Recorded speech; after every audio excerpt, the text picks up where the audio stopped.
Hey, we're not laughing this time. We're usually laughing whenever we go live.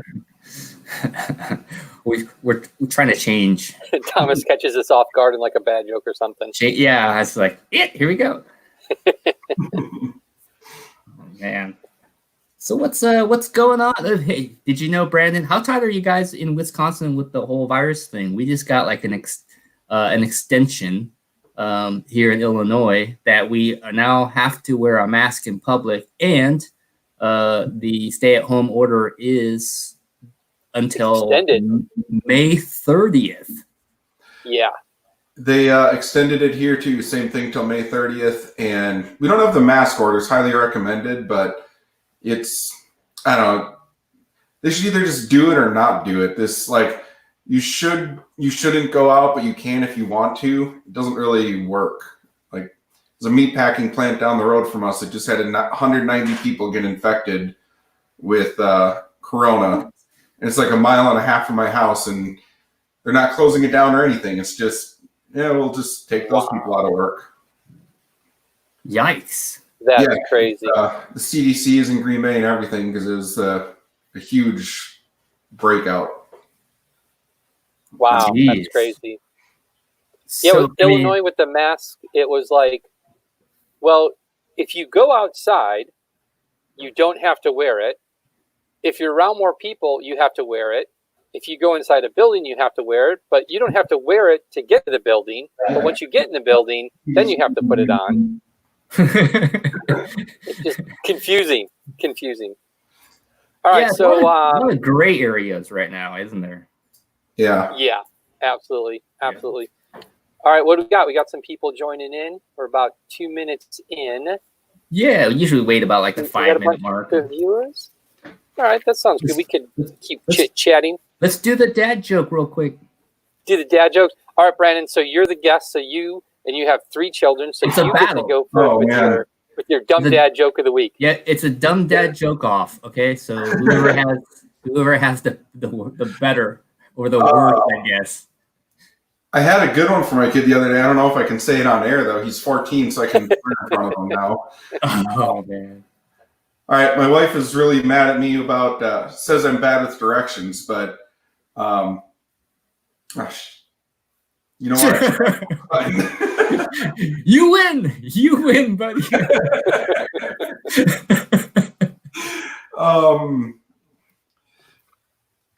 Okay, how do you make holy water?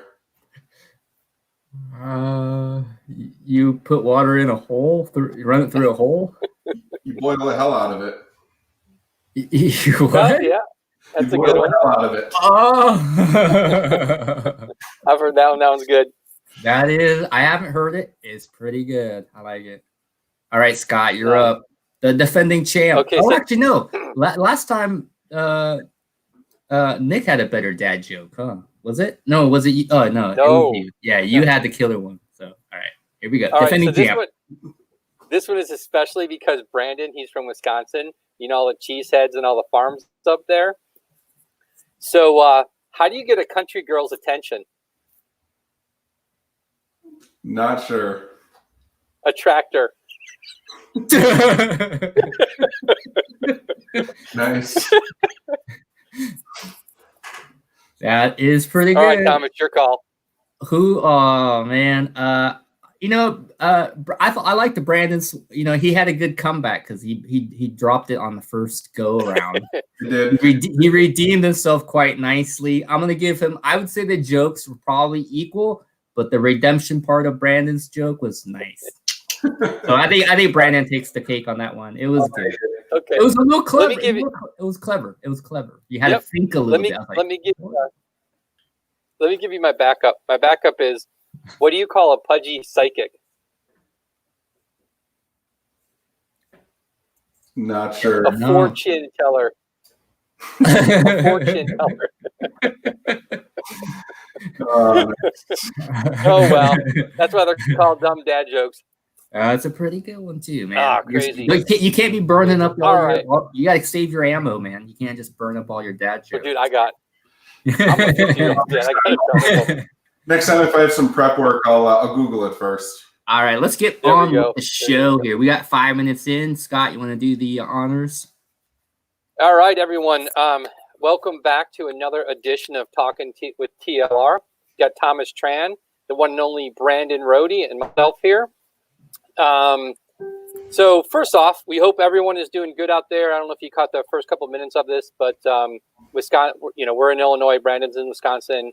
Both of our states have extended the stay-at-home thing till May 30th. So we definitely hope that you guys are staying safe and healthy during all this, and for getting all your RC projects done right now too, because it's the perfect time to work on it. So So Brandon has been around for a long time. I always think I'm the newbie because I've only been at like maybe 18, 19 years. But I know that you were in it long before I did, because when I came into it, you were doing the Perdiga or Yeah. Perdigum. Pergadim. Got that right here. Yeah, we had like so many different names for right that. here, blast from the past. Yep, those are awesome. What are they? So What are they definitely really been around called? been around for a long time. So why don't you take Paradigm, right? There it is. Paradigm.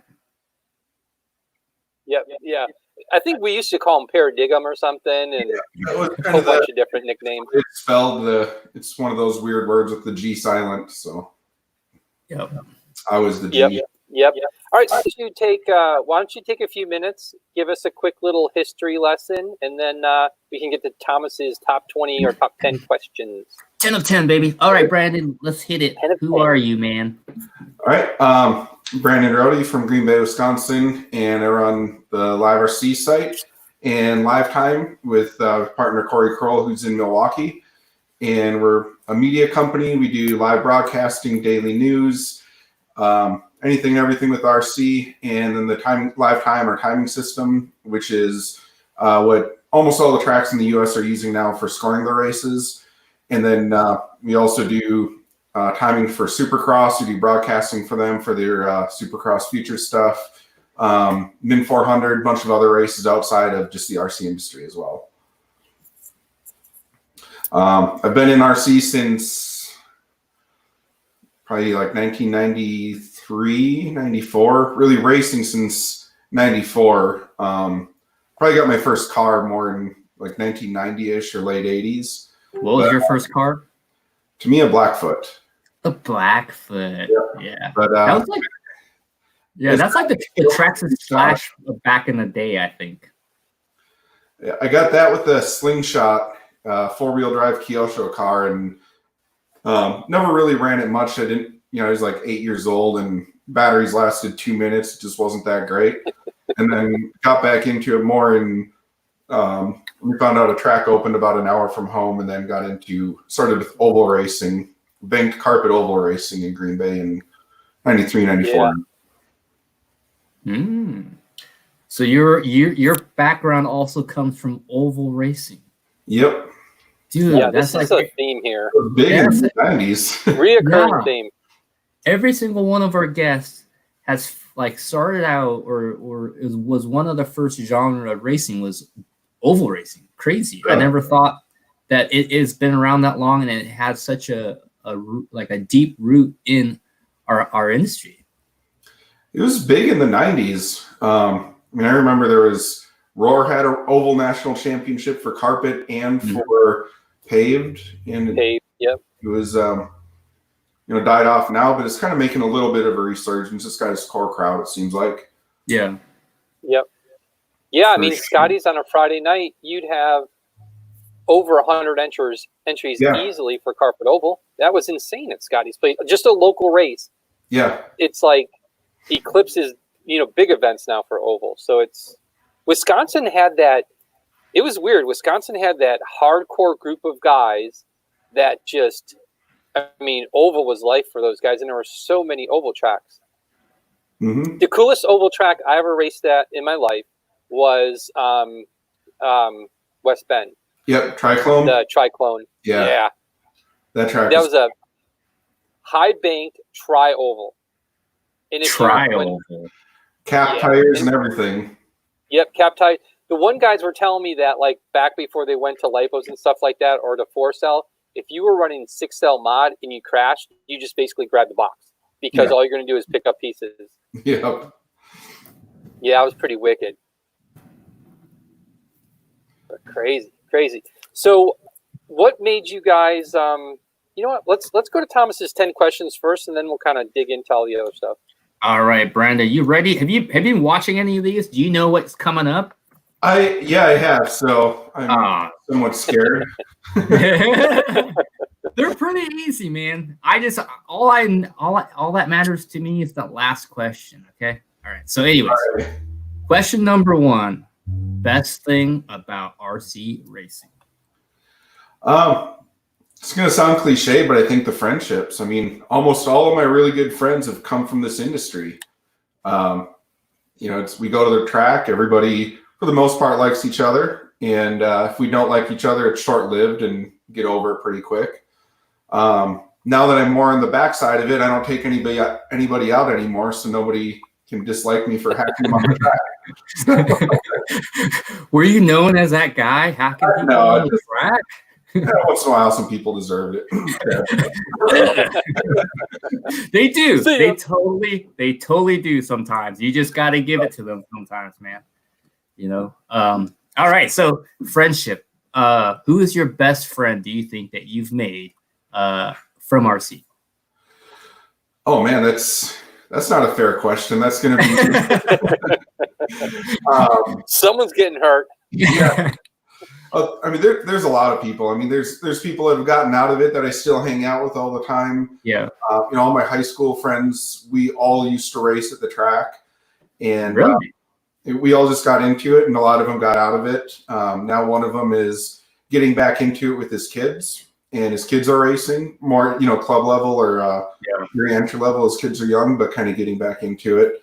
And I got married 7 years ago now.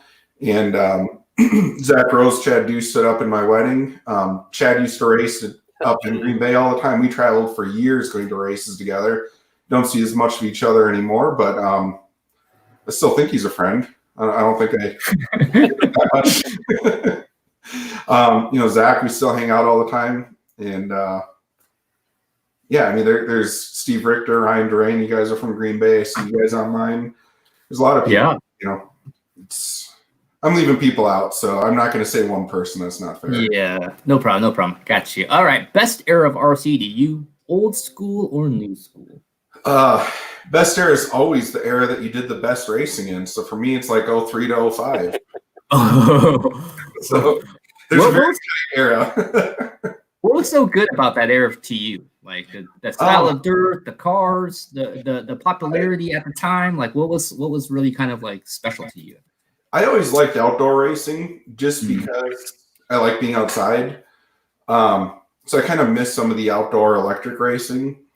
I love brushless and lipo. It's probably the best thing to happen to RC, but it's made it so easy for anybody to be fast that it kind of takes some of the real technical side of it out. And I really miss the technical side where you really had to know how to set up your car and tune your motor and, you know, do the battery stuff. And I wouldn't trade it because it's, you know, it's good for the industry the way that we're going, but I miss some of the technical sides of it that we had back in the day where you could learn all these little tricks to get going faster. Yeah, you had to actually like worry about throttle control a little bit because you might not make time, you know. And we had like 2 tire selections back in the day, so it was a lot easier. Yeah. Yeah. It's definitely a different time area. I agree with you. It's nice to have lipo and to have the brushless motors. You can run as many times as you want in a day. You know, there is no limit anymore. As before, you know, you couldn't run all the time. You couldn't run, you know, more than 4 times a day. It was hard, and it took a lot longer to charge. You know, you're hard on your batteries. The life of the batteries, you know, get totally depleted quicker. You know, it was a much different state of racing. But you know, now you can practice for like you can go to the track, practice for 8 hours, and get like 25 packs in. You know, like no problem. We servo tape our batteries into the car and we never even take it out. Back in the day, you'd run it once, you have to wait 6 hours. Maybe you could get a second run on that pack later in the day. Yeah, I was told when I was 14, getting in, it's like you could only run your batteries once a week, and I was like, a week? What? And we soldered again. You had to, there's a soldering iron always on every pit. Always. There's always some soldering iron on the whole time, just destroying itself. It's funny. All right, moving on to number 3. Hey, I gotta wait, before you jump on there, I got a question for you, Brandon. Sure. So speaking of that era compared to this area, which one do you think, let's just say we're taking today's equipment and technology for filming and broadcasting, which era do you think would be the better to broadcast? The era you talked about or today's era? Oh, man.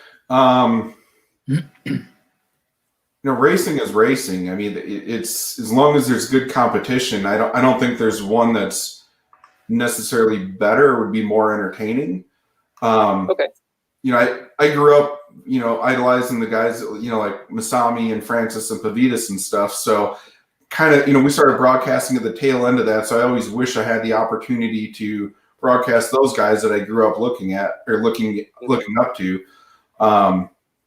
But, now they can go so much longer. And I think races are run a lot more efficiently nowadays. That's better for the show too. Okay. Gotcha. All right. In your opinion, who is the best current driver in the world? Ooh. This is a good question for you because you've been at a lot of big races. You've seen the talent pool. You know a lot of these guys. Who do you think is the best current? That's tough. On-road or off-road, doesn't matter. On-road or off-road. I mean, all around, it would be hard to argue against Bruno because he's got, winning titles in both on-road and off-road or Naoto. If you're talking just off-road, I think Spencer and Mayfield have been always right there, at least from the U.S. drivers, right there or really close to it. Ungaro is almost impossible to beat lately. Man, on any weekend, anybody could win. But if you're talking like most well-versed, like who's the Masami of today, would probably be Bruno or Naoto.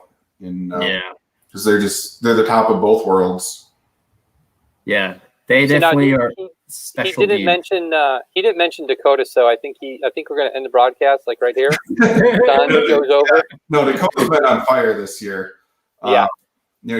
He was unbeatable in, what was it, like 3 years ago? He won 7 of 8 national championships.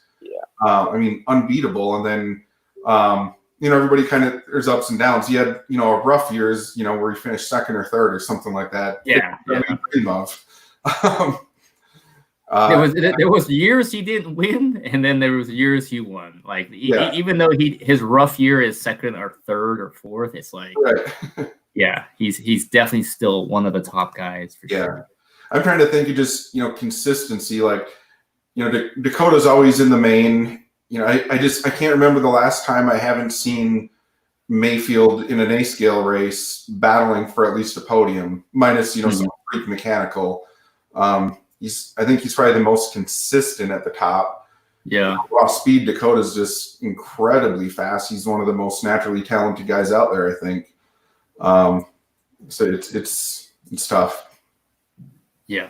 All right. So Bruno, perhaps overall, him and Naoto, Spencer and Mayfield for Dirt Off-Road. Got it. All right. Next question. I think I know just from your other previous responses. Best all-time driver. Masami. You can't argue against that.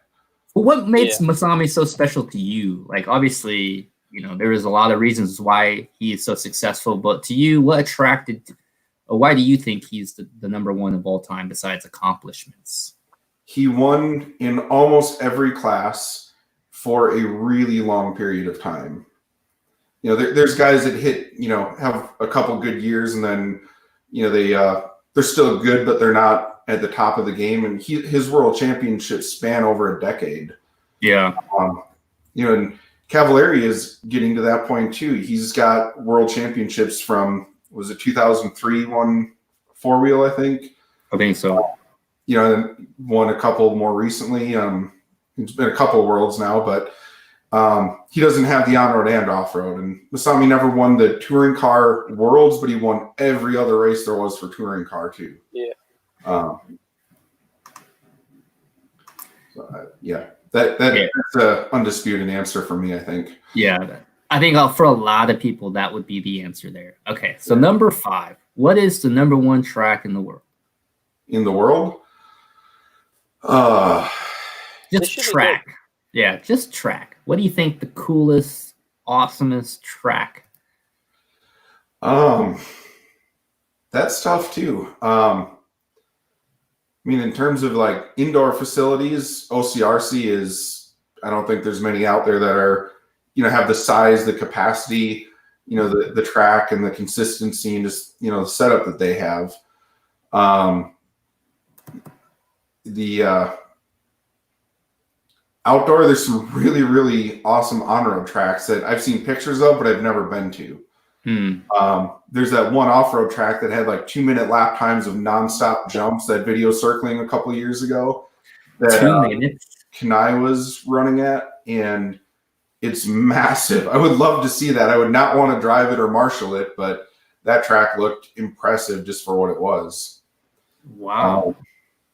I don't know the names of half the on-road ones. They just have a lot more, you know, like flair to the tracks with, you know, permanent facility and the landscaping, and some of the European tracks do some really cool stuff. Just make it look really nice. Yeah, on-road tracks have that.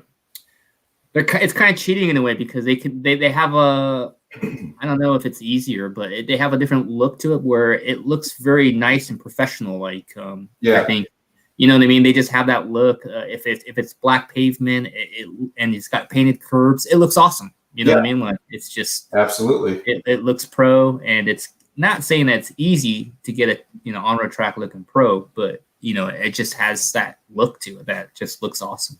Yeah. All right. So what is your favorite event, best race event in the world? I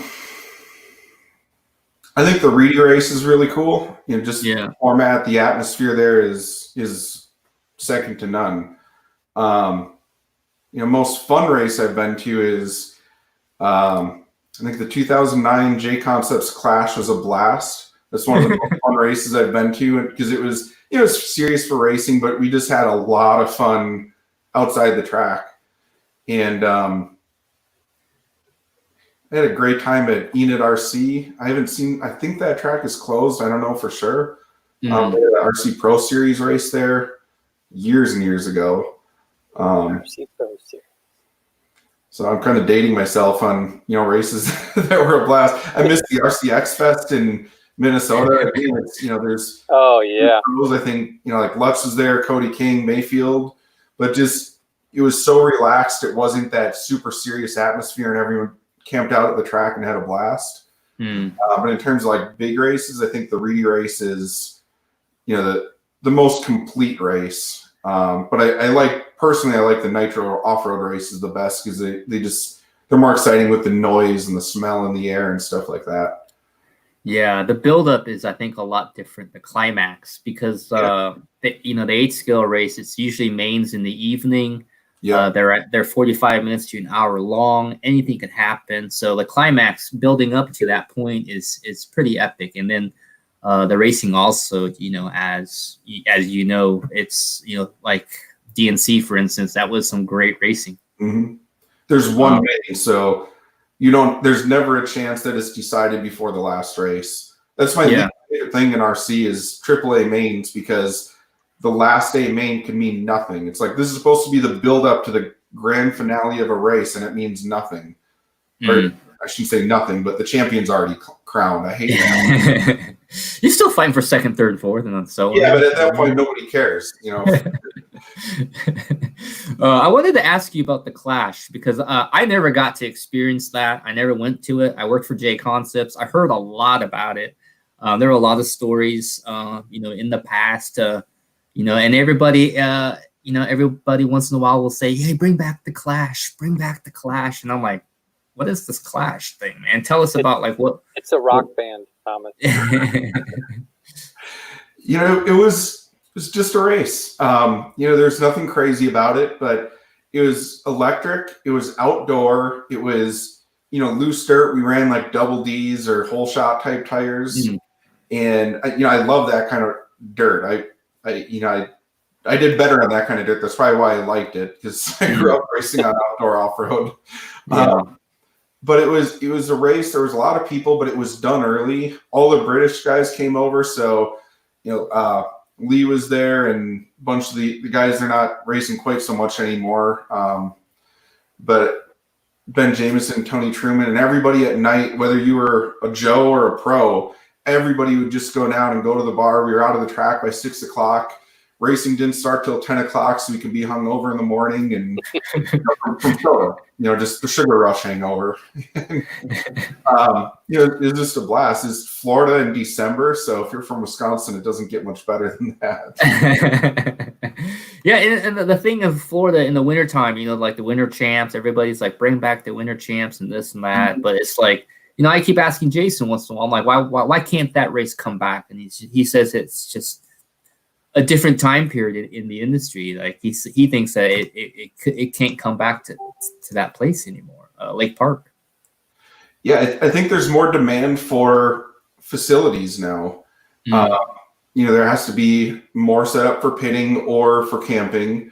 I was at the Winter Champs track once, never when the race was going on, but you know, you couldn't pull up a motorhome and pit out of a trailer with, you know, 150 trailers there. I don't think I could be wrong in this, but I don't remember there being that much space.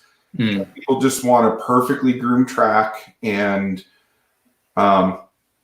I mean, nothing wrong with it. It's just, it's the way racing is today. The cars now would not really be set up for that super slick Florida dirt with dust on the top.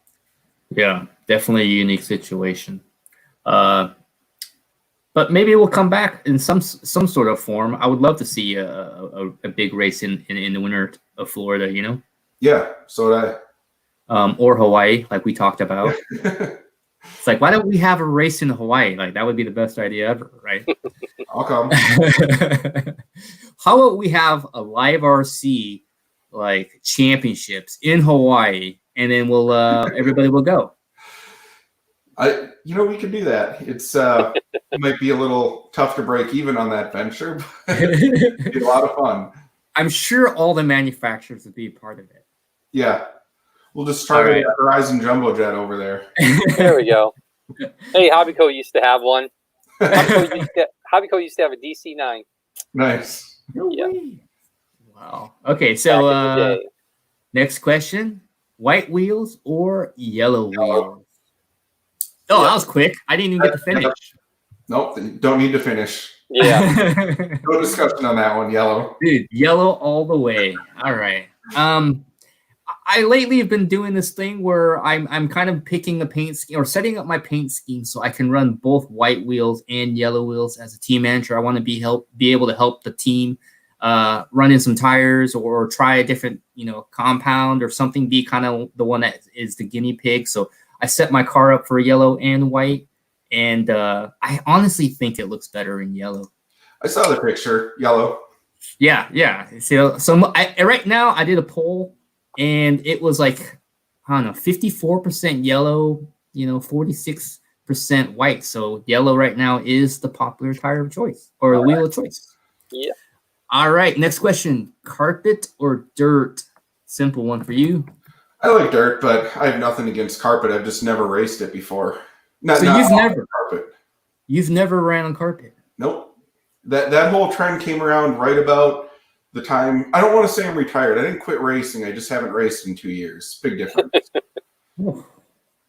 Wow. What if you really liked it? What if you really like it? I probably would. There's a track in Madison called Marca, and it was probably one of the biggest carpet off-road tracks in the country. It was run by a club.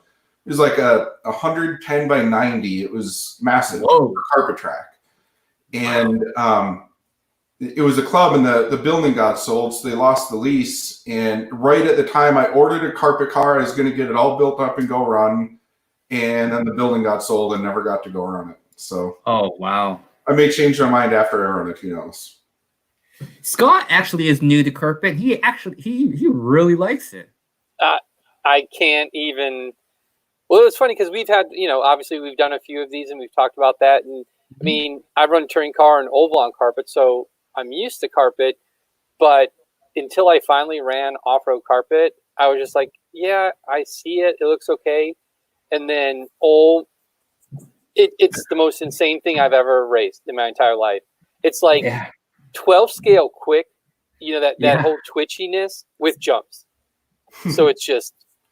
It's just lightning, man. Your eyes are just following this thing like, whoa, gosh. Yeah. Ooh. But the big thing with the whole carpet thing is, and I mean, Brandon, you actually hit on it earlier. Back in the day, you had 2 tire choices. Now you have 45 tire choices. Mm-hmm. And that's just tread pattern. Let's not get into compounds. Let's not get into shave slicks, not shave slicks. Versus you go to carpet, you have usually 1 front tire and 1 rear tire to choose from. They usually last a lot longer than dirt tires. And it's like once you get a setup dialed, the track doesn't change. It may, gain some grip during the day. The next time you come, it's back to the same. So just like to me, if a carpet track opened up right next to a dirt track, I would probably race carpet. That's how much fun I had running the carpet off road. That's awesome. Yeah. So you gotta give it a try, Brandon. Yeah, definitely. Within the year, huh? Yeah. I was just gonna, I was just getting my cars out, and I was gonna go race and club race because there's this memorial race we have for a local racer, Jason Peach, that passed away from cancer, and that was right before COVID, and now that's delayed. So I'll make it out for that one for sure, and that'll be my back race. The last time I raced, that race 2 years ago. All right.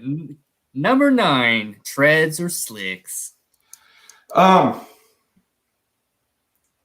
Probably treads, but it's not a unanimous thing because sometimes slicks, even though it sucks making them, at least you make it and then you're set. You don't have to. Yeah. Either full treads or slicks, no ghost pins. I hate ghost pins. You just get that. One window and it works for a short period of time, and then you're all loose. Right. Like, what the heck? That's when you go through like 20 sets of tires. You take a brand new set out, you grind them down, you run them once or twice, and then you do it all over again. At least with slicks, you grind them down and they're good. Yep. Then you just change foams every couple of runs. Yeah. Cut your tires open, re-glue everything down. Yeah, it's kind of a bummer. But do you think slicks, like obviously today, this day and age of racing, it's slick tires. Do you think that's helping or hurting the industry? Is it like what's your opinion on that? Everybody wants to say it helps or hurts. I don't know if it makes that big of a difference. People figure it out and then they're set. If that's what you run at a club race, I've never seen somebody new come to the sport and say, I don't want to do this. This sucks because I have to use slicks. Like there's slicks you can buy. You can get the treaded ones or full out slicks. They're out there and they're not quite as good, but they're competitive enough for a new person. Especially a new person, yeah. And then once you get to that next level, that's when you really start doing, if you're so worried about your tires, you're probably, or if you can't figure the tires out, you're not going to figure out how to keep your O-rings intact and all the other stuff that makes a big difference too. It's a big learning curve, isn't there? Yeah. Yeah. All right. The last question, the most important one. Brandon, don't fail me, buddy. All right. Longhorn or Outback? What about Texas Roadhouse? Yeah, it's coming up. It's okay. You know what? I'll say Longhorn out of those two. Out of these two, Longhorn, for sure. You're not just saying it just because I pressured you. No. You like Longhorn better? Here's the question. What do you normally get at Longhorn? Huh? I don't normally go to Longhorn. Oh, see, you're just saying it. Yeah, you're just saying stuff. You didn't pressure me into it. I've never. What's the other one you said? Longhorn or Outback, man? Oh, okay. I've been to Outback. I haven't been to either of those in ages, though. We don't have Outback in Green Bay. So your answer is Longhorn, but okay, which one do you go to? A steakhouse, like a chain steakhouse? Which one? Is your Texas Roadhouse all the way. Why? Because it's awesome. That's awesome, man. I can go to Easy the answer. restaurant. I like the food, Okay. Oh, and I like the nuts. They have good nuts. yeah, you love nuts, man. Let me tell you. All right. So let's so that is a 10 of 10. You have broken the tiebreaker. Now we have, I think, 3 Longhorn and 2 Outback. So Longhorn takes the lead. All right. There we go. 10 of 10 is finished. So let's talk about LiveRC a little bit. The history. Well, hey, before we get into that, why we're still pretty early into the show and everyone's kind of got their attention dialed in, why don't you take this time, Brandon, and tell us all about this big project that you've been working on with the T-shirts for the racetrack? Sure. So it's this shirt supports mytrack.com is the website, and it's basically a way to help all the racetracks that are shut down right now and can't get any sort of money coming in during this COVID epidemic.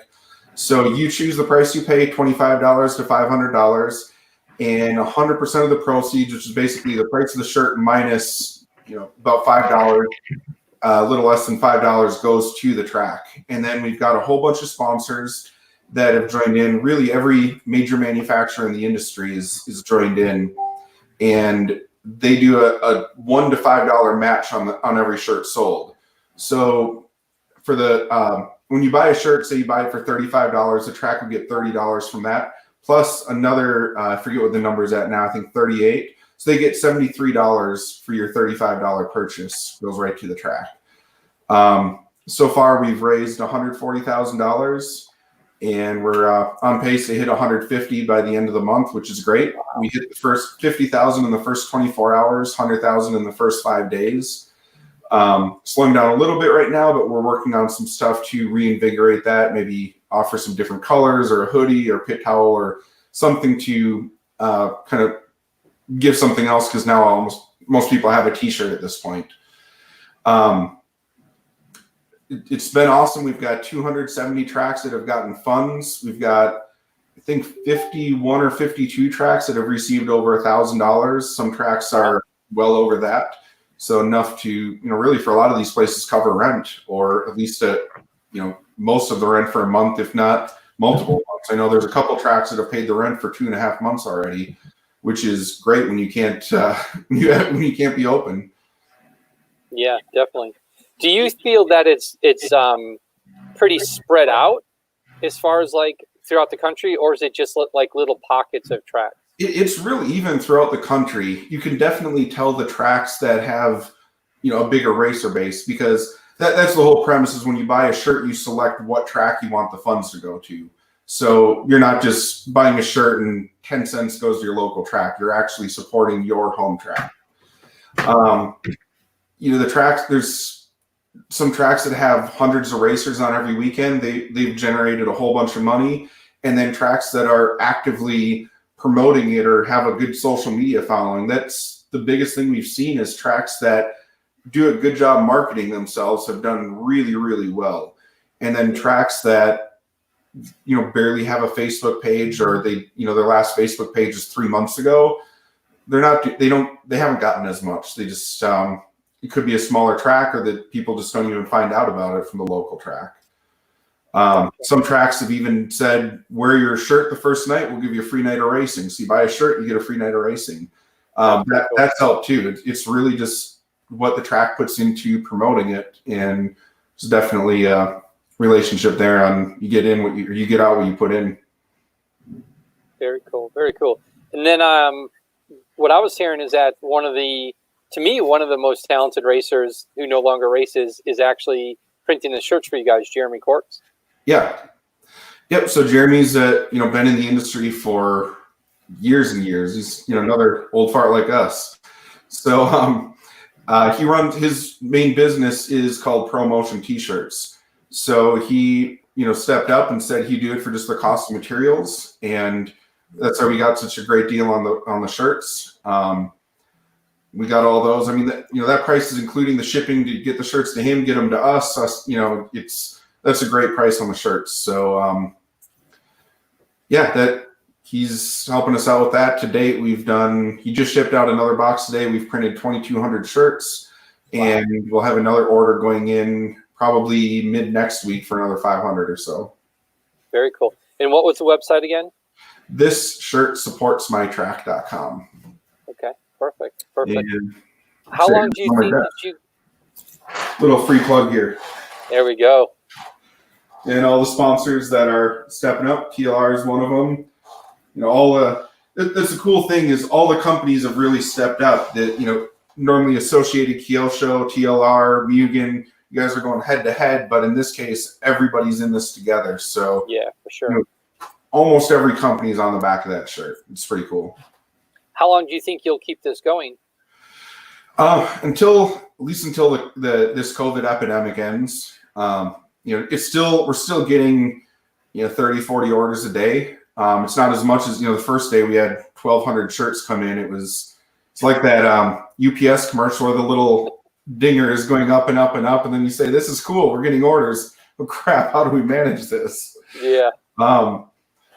So now it's slowing down a little bit. We're going to do something, maybe do a red shirt and try to have the tracks offer a red shirt day where if you bring your red shirt, you get a free night on red shirt racing day, and a blue shirt, you get a free class on blue shirt day or something along those lines, and something to reinvigorate it. So you do get something for your money so people don't feel like they're just donating something for nothing. Gotcha. Who are some of the big tracks that are really doing well? Yeah, there's quite a few. You know, the tracks you hear of that are racing all the time. I'll leave some out. You know, this is not a definitive list, but Trackside Hobbies is doing really well. Jamie's got the dirt oval track, the indoor off-road track, and the outdoor tracks. He's got 3 tracks pulling racers from all over, and everybody loves Jamie. He's, you know, great track owner, as are a lot of the track owners out there. So he's doing well. You know, More Racing, Chad Brockman, another one of those owners that's always on Facebook talking to his racers, does a great job. OCRC, Hot Rod Hobbies, Dirt Heaven local track in Green Bay here is doing good. And I'm leaving some out for sure. There's a lot, but you know, it's the tracks that have the bigger racer base, and usually those are the tracks with bigger square footage and bigger expenses. So goes pretty good. Okay, very cool. Now I tell you what, I mean, we're very honored to be, you know, part of it and help support this effort and everything. And I mean, for us, it's a little scary. I mean, we've had, we were talking about this not too long ago. We've had 3 tracks close just in our area in the last year. And I mean, Leisure Hours went away, Rockford went away, Lake and Hills went away. Luckily, Impact, you know, picked up where Leisure Hours left off. But it's kind of scary when we see those tracks closing with no pandemic going on. Yeah. Now all of a sudden you've got, you know, guys that are struggling to pay the bills. You know, we hope we don't lose, you know, any more tracks in this industry for sure. Yeah. You know, there's still the one thing, it's easy to see the tracks that are closing down all the time. The unique thing with us running the scoring software is we get to see all the tracks that are opening up. And if you look at all the new tracks that have opened in the last few years, it's just kind of the general cycle. It sucks to see a track close. Don't get me wrong. I'm not saying that's not a tough one to see. But it's not as doom and gloom as a lot of the stuff you read is, I don't think. Because a hobby shop, for the most part, is one of those things people do for a while. I owned a shop for a while and sold it, and it went on to the next owner, and it's been through a couple of hands. It's just one of those things. You're never going to make millions of dollars owning a hobby shop. It's really a passion project. Yeah. So I think that happens with a lot of shops, and it just goes through the cycle. There will be some that close and some that open. And it sucks to see tracks close. I want tracks to do really well.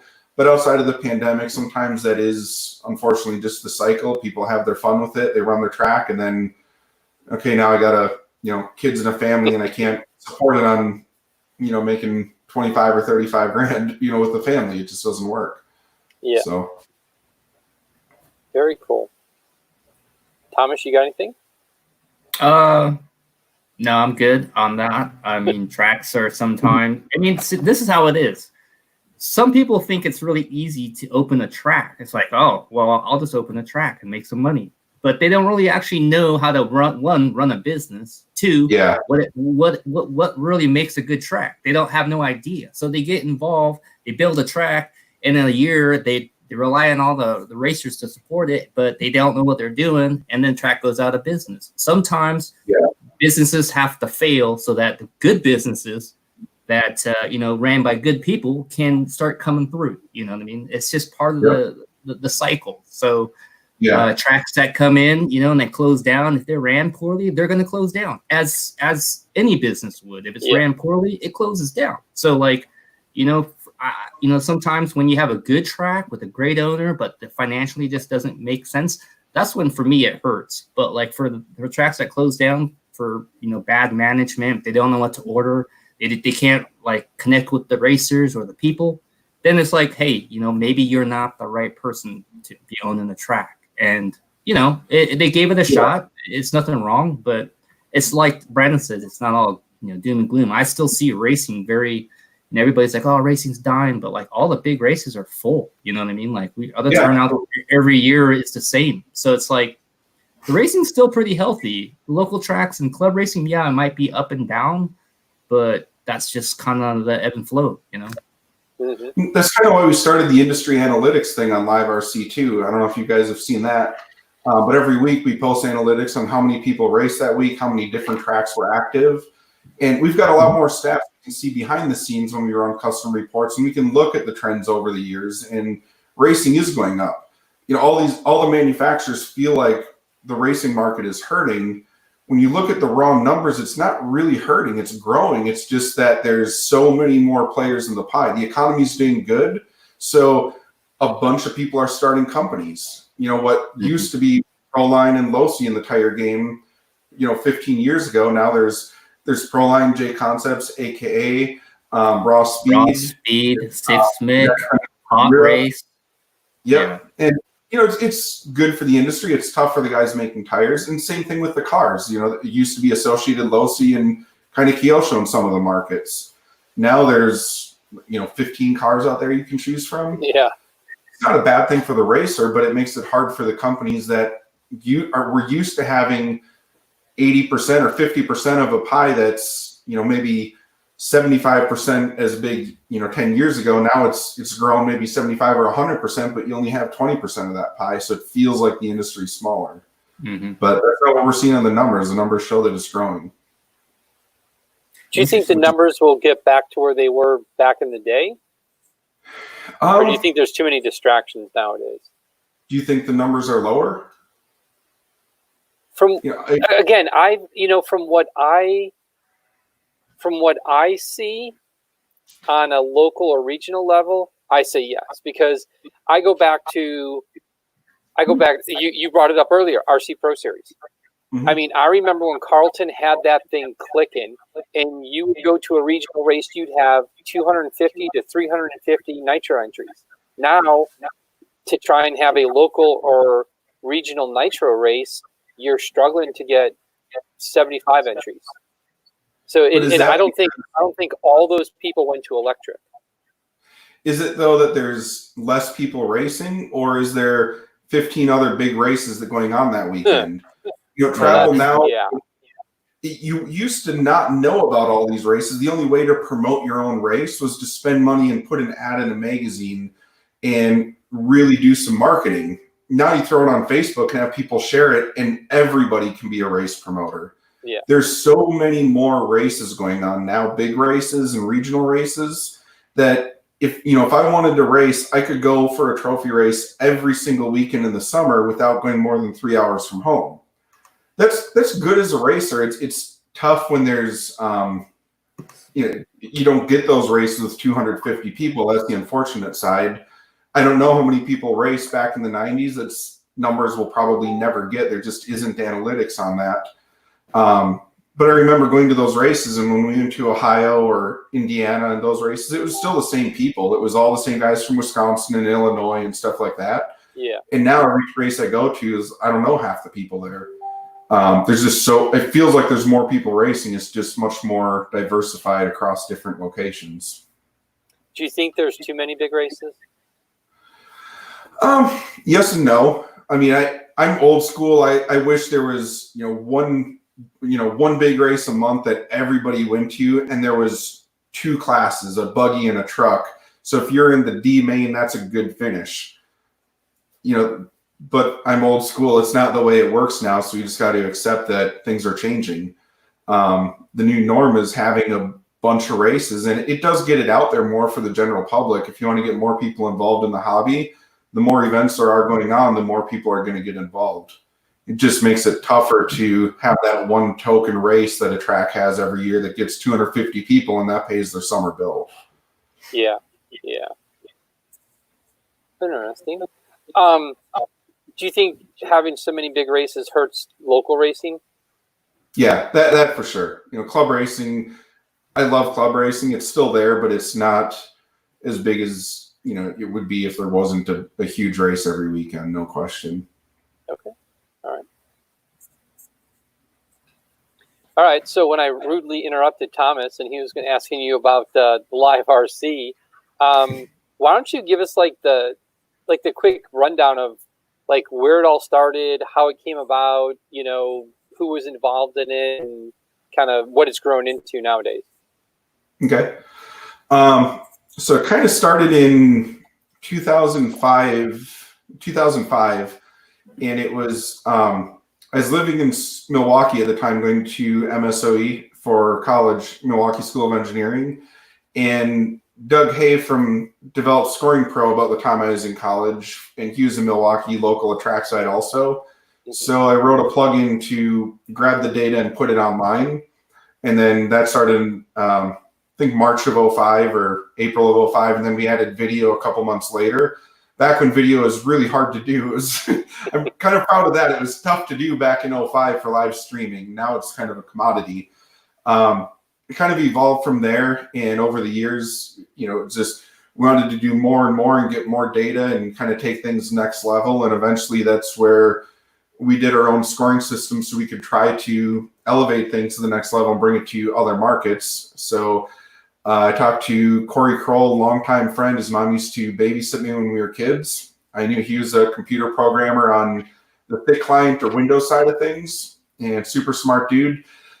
We teamed up, started Lifetime, and that's where we started the scoring system. Now we've got Lifetime for 5 different versions. There's the RC version, the FPV version, motocross, go-kart, and motorsport version for all the different industries. LiveRC is one branch now. We've kind of developed a parent company called LiveRace Media. So that has LiveRC under it. We also have LiveMX.com, LiveMotorsports.com, LiveKarting.com, and LiveFPV.com for the different industries. Really kind of mirror sites to LiveRC, but without the news on the other ones, just the live scoring. That's kind of it in a nutshell, but we've, over the years, it's kind of grown and try to keep evolving. And sometimes it's tough, sometimes it's fun, but overall it's never work if you're doing what you love. So I don't feel like we ever work. Yeah. How many countries have you been to with LiveRC? Probably in the 20s, 25 maybe. I couldn't tell you for sure. I'd have to sit down and plot that out. All right. So we ask this a lot of different kind of races and stuff, but what's the craziest place or dangerous or however you want to, what place? That seems to be a reoccurring subject. Bad stuff happened there. Some corrupt stuff, man. There was definitely some corruption. I mean, the internet sucked. That's a sore memory for sure on that part of it. We paid thousands of dollars for the internet at that race that did not work. We lost our butts financially on that race. It just, everything about it sucked. But what was cool is when the race was all done, we went downtown and they were in the middle of a revolution, I guess, because they're trying to oust their president. We didn't know this. We found out after the words that Americans should not be there. We're not really well liked. Don't pull your phone out or you might get shot and robbed. But we were sitting there in the middle of in the middle of people picketing down the roads, and it was probably an experience I'll never see again in my lifetime. And glad we at least got to see it and got out of there okay. Were you ever like afraid for your life down there? Not really. I mean, there were horror stories when we were there. Somebody was in a cab and the people in front of them got robbed at gunpoint right at the bottom of an exit. That I forget who that was. Whoa. But yeah, they were just going out to dinner one night and they, in a taxi, got to the bottom there at a red light and people came out and robbed the car in front of them. And I think it was Barry Pettit. I think had all of his stuff stolen when he got there. And the guy that ran the hotel that was putting the race on was some big honcho, took him back to the airport, walked right through security and said something in Spanish. And then all of a sudden his stuff just appeared. So it was just, it was a corrupt thing. Like they had it, they knew it was there, but someone was trying to keep his stuff. Wow. So ask him if you see it. I think it was Barry, but maybe the maybe the chat, the throbbing brain, will know for sure who was that. The throbbing brain? Yeah, the chat knows everything. Funny, man. Crazy. What was your favorite place you've been?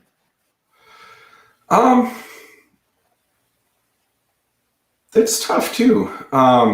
Malaysia was really cool because it was so different. My wife came to that one too, so that was cool to have her at a race. Australia is awesome. I love going to Australia. It's Australia. Who doesn't like going there? Yeah, if you haven't been to Australia, man, what a cool country. The people are super friendly. Yeah. It's nice. It's convenient because everybody speaks English, obviously. So there's no like language barrier. You can navigate. Everything works. You know what I mean? Like it's a really cool country. Been there. I think I've been there 3 times now. Asia's fun too. I'm not a very adventurous eater, but I've kind of figured out how to find something everywhere I go. So Japan is always awesome to go to. Everybody's so friendly there. We've been to China a number of times. Same thing. They're super nice. We got to go to the Great Wall of China. Again, one of those experiences that who'd ever think that toy cars would get you to Great Wall of China. And we've seen Stonehenge at it when we went to Neo Buggy Race. Just all these iconic places around the world that you stay one day after and you can do something really cool. Yeah, the Great Wall of China trip was pretty fun. I think Scotty was there too. Yep. Like the luge carts up down the mountainside. Yeah, and then dude. Okay, so let me tell you the story about this luge thing. We climbed the Great Wall of China. There's like a tourist way down, which is like a luge track that goes down. Yep. Okay. And we're waiting, and we're like, "Hey, let's do this thing. Looks awesome." So quick way down. Also have some fun and do something different. The wall was great. We go to this thing. We're about ready to finish the day. Everybody pays. We were ready to go, and there was like right before we got there, there was like a couple, right? And there's 2 people, one guy, one girl. They go in front of us. We're like, oh, okay, crap, man.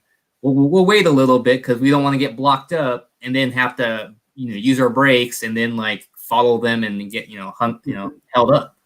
So we wait for like a couple of minutes and then we go down this luge thing that's cool as heck, and we're it's kind of rickety where like the transitions are kind of rough and it's not super safe. They don't have the same like regulations that we have. There's no seat belts. Like if you fall out, you get hurt bad. Like you're on the side like of some sort of mountain. So halfway down, next thing you know, I'm looking ahead, and I can't remember who was in front of me. Maybe Corey or somebody. He hits the brakes, and then we get backed up. So half the whole ride down, we're on our brakes because the person in front, the couple, they were on the brakes the whole time, and then we got So the whole we're about to thinking we're gonna race down this thing and go super fast and have all this fun, and then half the thing down was just like hit the brakes, and then there are moments where you got stuck because you didn't have enough speed, and you're like, gosh dang it, what the heck? Like trying to push yourself to, and then you're kind of using your weight and your hips to like move the cart forward, and I was like, dude, what? Somebody ran into the back of somebody else and jammed up the back too. I can't remember who that was. Wasn't me, but I was running into Corey or something. I don't remember, but yeah, Corey, you're on that maybe. Maybe it's him. Oh, yeah. No, Corey kicked Waldron, he said in the chat. That's what it was. Crazy. Yeah, that was a trip. Great Wall of China, really fun. I never expected to go there, and I never expected to go because of RCs. Yeah. It was a fun trip. Very cool. All right, so let's get into some questions here. Questions and comments. Mr. Todd Anderson, Brandon Rohde, thank you. Track support shirts are amazing program and greatly appreciated. Many more tracks will continue because of your help. And that's coming from from my opinion, one of the best track operators our country has. So, dude is on it, man. Yes, love Todd. Yeah, Todd's got an awesome facility. Thanks, Todd, for the kind words. And we don't survive if the tracks don't survive. So we need you guys, and we want to make sure we do everything we can to help out the tracks too. Without tracks, there's no racing. Without racing, there's nothing to write about. Exactly. Matt Miller wants to have an outdoor electric race at Dirt Haven. I count me in. I'm 100% in. That's my glory days, man. Running, rear motor cars with IFMAR pins, like just big old studded tires, and running the dirt and let her eat. All right, I'm going to tie these two. I'm going to tie these two comments together because this is just trouble right here. It has trouble written all over it. Zach wants to know how you make a grilled cheese. And Tyler's telling Zach he better have grilled cheese before he goes home. This should be good. I'm not a good cook. I've had some issues with grilled cheese in the past. I thought, peanut butter was just a form of butter with peanuts on it. So I like peanut butter sandwiches. So I thought I'd make a grilled cheese, but instead of putting butter on the outside, put peanut butter. It ended up smokehouse. Oh my gosh. It was bad.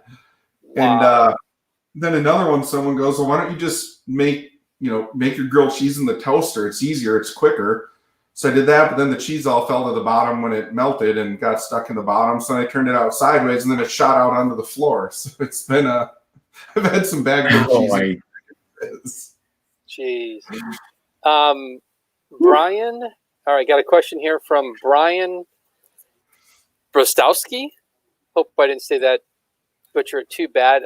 What are some major projects you guys are working on during the downtime? New LiveRC site is the biggest one. It's, if you've been to the LiveRC site, you probably know it hasn't been updated in a while. It's not that we haven't been busy. We've been writing, new scoring software and live timing stuff and graphics for the overlay graphics and stuff. The new site is really close right now. We're hoping to actually have it feature complete by Friday, and then launch next week is our goal right now. New site. Let's talk about what's gonna change with the new site, man. What you guys are focusing on? What's the direction with the new site? The phase 1 launch is really just going to be a revamp of the site and make it completely mobile friendly. The thing it's long overdue for. I'm not going to argue anybody if they say it's overdue. So that's the number one thing, is just much more updated, a way better management system for the guys that are writing the articles, and it's just going to look a lot better. Phase 2 will be relaunching the bonus lab membership. That's really kind of what LiveRC does. We have ads on there, obviously, but then the bonus lab membership, an optional thing to help fund it. That used to be you had to pay the $30 a year for the bonus lab membership to see the races. As streaming becomes more and more of a commodity or business model, obviously it has to change because streaming is free everywhere. So it's really been free on LiveRC now for the last 5 years and just supported by ads. But we're going to be adding features that'll drop to like a $4 a month, $5 a month, somewhere in there, a real cheap monthly fee. And then you, just like the shirt program, you select your track, and the track's going to get a kickback for every single subscription renewal. So if you renew every month, they're going to get money for that, and that's going to go into a fund. And then we'll have, instead of just giving the tracks money, we're going to give them product to choose from. So the racers will get a direct impact from it. Our goal with this isn't to pay the shop's rent, when when the business is thriving. That's their job to do. We're going to try to make it better for the racers. So if they sign up 100 people, that's $100 a month. That can go towards new TVs to put around the facility for, put TV on or put the scoring on pit lane monitors, stuff like that. Extra timelines, so you can do sector times, tablets, kiosks, all kinds of stuff. Very cool. Then, that's the main thing. That'll be coming in phase 2 of the launch. And then some other stuff we're working on. We've done registration system for Supercross, and we're working on a club race registration system. There's a lot for bigger races. We're not going to target that right away. But something where you can just walk up to the track. You'll have a credit card on file. On your phone, you open an app and say, sign me up for 2-wheel drive mod buggy. That's it. Charges your card or PayPal on file. That goes to the track, and no more waiting in line. No more race directors needing to enter in all the information. You have your account set up on your phone. It knows all your information. One click and you're done. That's pretty cool. So, that'd be nice. Yeah. So that's a little bit further down the line, but that's kind of our timeline on some of the internal projects we're working on right now. And I'm trying to turn on. I have a TV over here that it went into screensaver mode, but there's I can turn the camera, but I had the preview of the site up here somewhere. But I'll work on that. Okay. Thomas, what have you been working on? What do you mean? With job stuff? Yeah, what kind of projects have you been working on in your downtime? Oh, dude, learning a job from my bedroom. Well, not even my bedroom. It's just a room I rented, man. I'm here in Champaign until July. The goal was to kind of, learn the Horizon culture, be a part of the office, get to meet everybody here, and get some FaceTime with everybody and some, work time with everybody. But unfortunately, we are on lockdown till May 30th. It's extended now. And yeah. All right. Brandon, did you finish? Was that it? I did. Yeah, you missed it. Sorry. Dude, let's see it again. Let's go over this thing. Let's check it out. So it's we're still doing some finishing touches, but basically we'll have the new site, the featured races. When there's races going on, we'll throw it across the top so you can't miss it. All our original content and news much more filterable. You can look up all the different columns we have. It's not a great view, sorry, but no, better. But I don't know, trying to aim the webcam at a monitor isn't really the best feed, but we'll have it launched before you know it. That's about it for a preview. We're not going to give everything away. So next week. That's what we're shooting for. We'll assuming everything goes good, we're on pace for that right now yet. Hopefully have everything ready to launch by Friday, and then it's just going to be a miserable 2-day project to migrate all the data from the old system to the new system. Gotcha. That is is that a big task for those who don't know anything about website migration? It is. We can script it out, but we have, is it now 28,000 articles on LiveRC over the years, and each article has, on average 4 to 5 pictures. Some have less, some have more. So it's getting all the pictures, resizing them, getting it in the new system, changing all the URLs. So we have to scour every article with every link that's in it, updating that so the pictures show up, and just a lot of tedious crap. A lot. Yeah. But most of it will be automated. It's just, it takes a while to process that amount of data. Very cool. Interesting. But excited. It is time for a new LiveRC website for sure. Yes. Yep. All right. Question here from Matt Wilbert. Hey, Brandon, I heard a rumor that you hate pickles. Any incident behind that? We won't talk about the incident. Okay. What? Why do you? Okay, you hate pickles that bad? Because this comment has come up a few times here. Yeah, well, I hate pickles, and now it's just a thing. Everybody tries to throw pickles at me, or squeeze pickle juice on me, or I'm sitting in a restaurant and they sneak up behind me and stick a pickle in my ear. And Zach Rose is the king of pickle tickling. So pickle tickling. This is PG-13 here. He tickles your pickle. What? He tickles my ear with this pickle. Well, this is went off track bad. There's no innuendo here. This is literally a pickle. It's disgusting. Oh, man. We're called, do you not like the texture? Or do you not like the texture or the taste? I hate pickles, too. I just hate everything about them. Yeah. Everything. Agreed. The color, the texture, the smell, the juices, everything about it. They're just... Nope. And the part that's disgusting is when you watch people drink the pickle juice. My wife does that. Nasty. No. I like pickles, man. I enjoy a nice pickle. Nice crispy pickle. Oh, yeah. Nice. Corey wants to know onions or pickles? I take onions over pickles, but still no for onions. At least onions don't disgust me. They're just... Oh, good onion ring? Yeah, onions, man. Lovely. Good old Corey, man. How's Corey been? Have you been keeping in contact with him?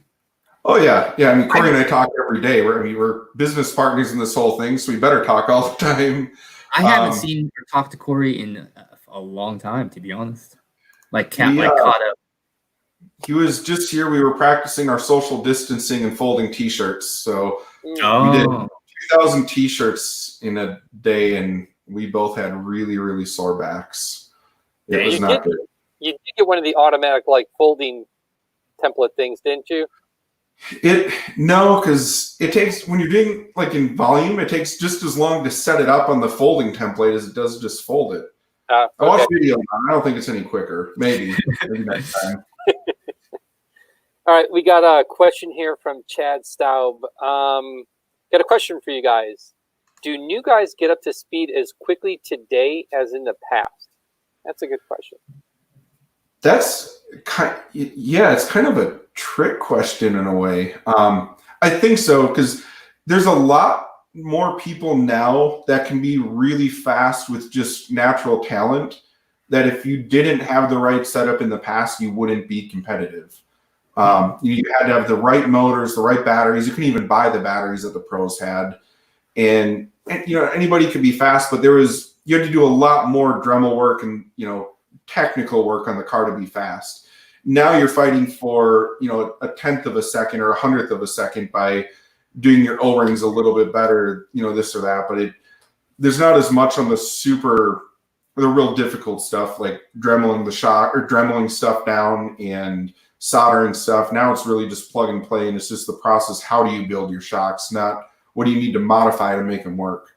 Yeah. So. Yeah, I see it. I could see people getting up to speed a lot faster now, because back in the day, I remember unless you had multiple motors, which most people did back then, but you'd be cutting comms, breaking in brushes in between rounds. Like you said, solder your batteries in, solder your batteries out. And nowadays it's plug and play. You plug in your LiPo, you plug in your brushless motor. You could leave that brushless motor in your car for the entire season and never take it out. So it seems like today you can concentrate on your setup and driving more than you could in the past, because you had so much maintenance. Right. Yeah. All right. Another question from Brandon DeMel. Can the Trax logo actually go on the shirt? Not right now, no. I mean, if you wanted to get somebody locally to screen print that, you definitely could. But with the volume that we're doing, trying to get custom prints for 200 some different tracks or 270 different tracks would be almost impossible. Especially there's a screen setup charge for the front and back, so that'd be 270 different screens. It'd be awesome if we could, but I would reach out to a sticker guy, somebody that can print the iron-on graphics, and they could mail you it, and you just iron it on with your iron at home and do it yourself. Yep. Question from Steve Dunn. Who won the guessing game on the cost of the shipping the shirts the first days?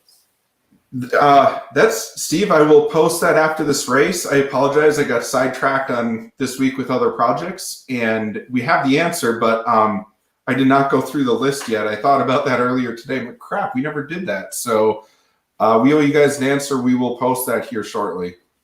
Okay. Mr. Nicholas Mulatto Jr. has a question. Who is the hardest announcer personality to deal with, Scotty, Charlie, or Tyler? Those guys are all actually really easy to work with. We're very lucky in the sense that we've got an awesome crew and everybody jives. When we go to dinner every night, we have a great time. We're not arguing about stuff. Everybody just gets along. It's there is no hard announcer to work with that we have. Okay.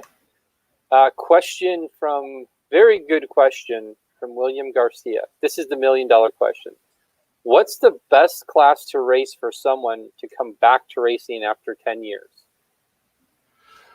I would say it depends where you're at.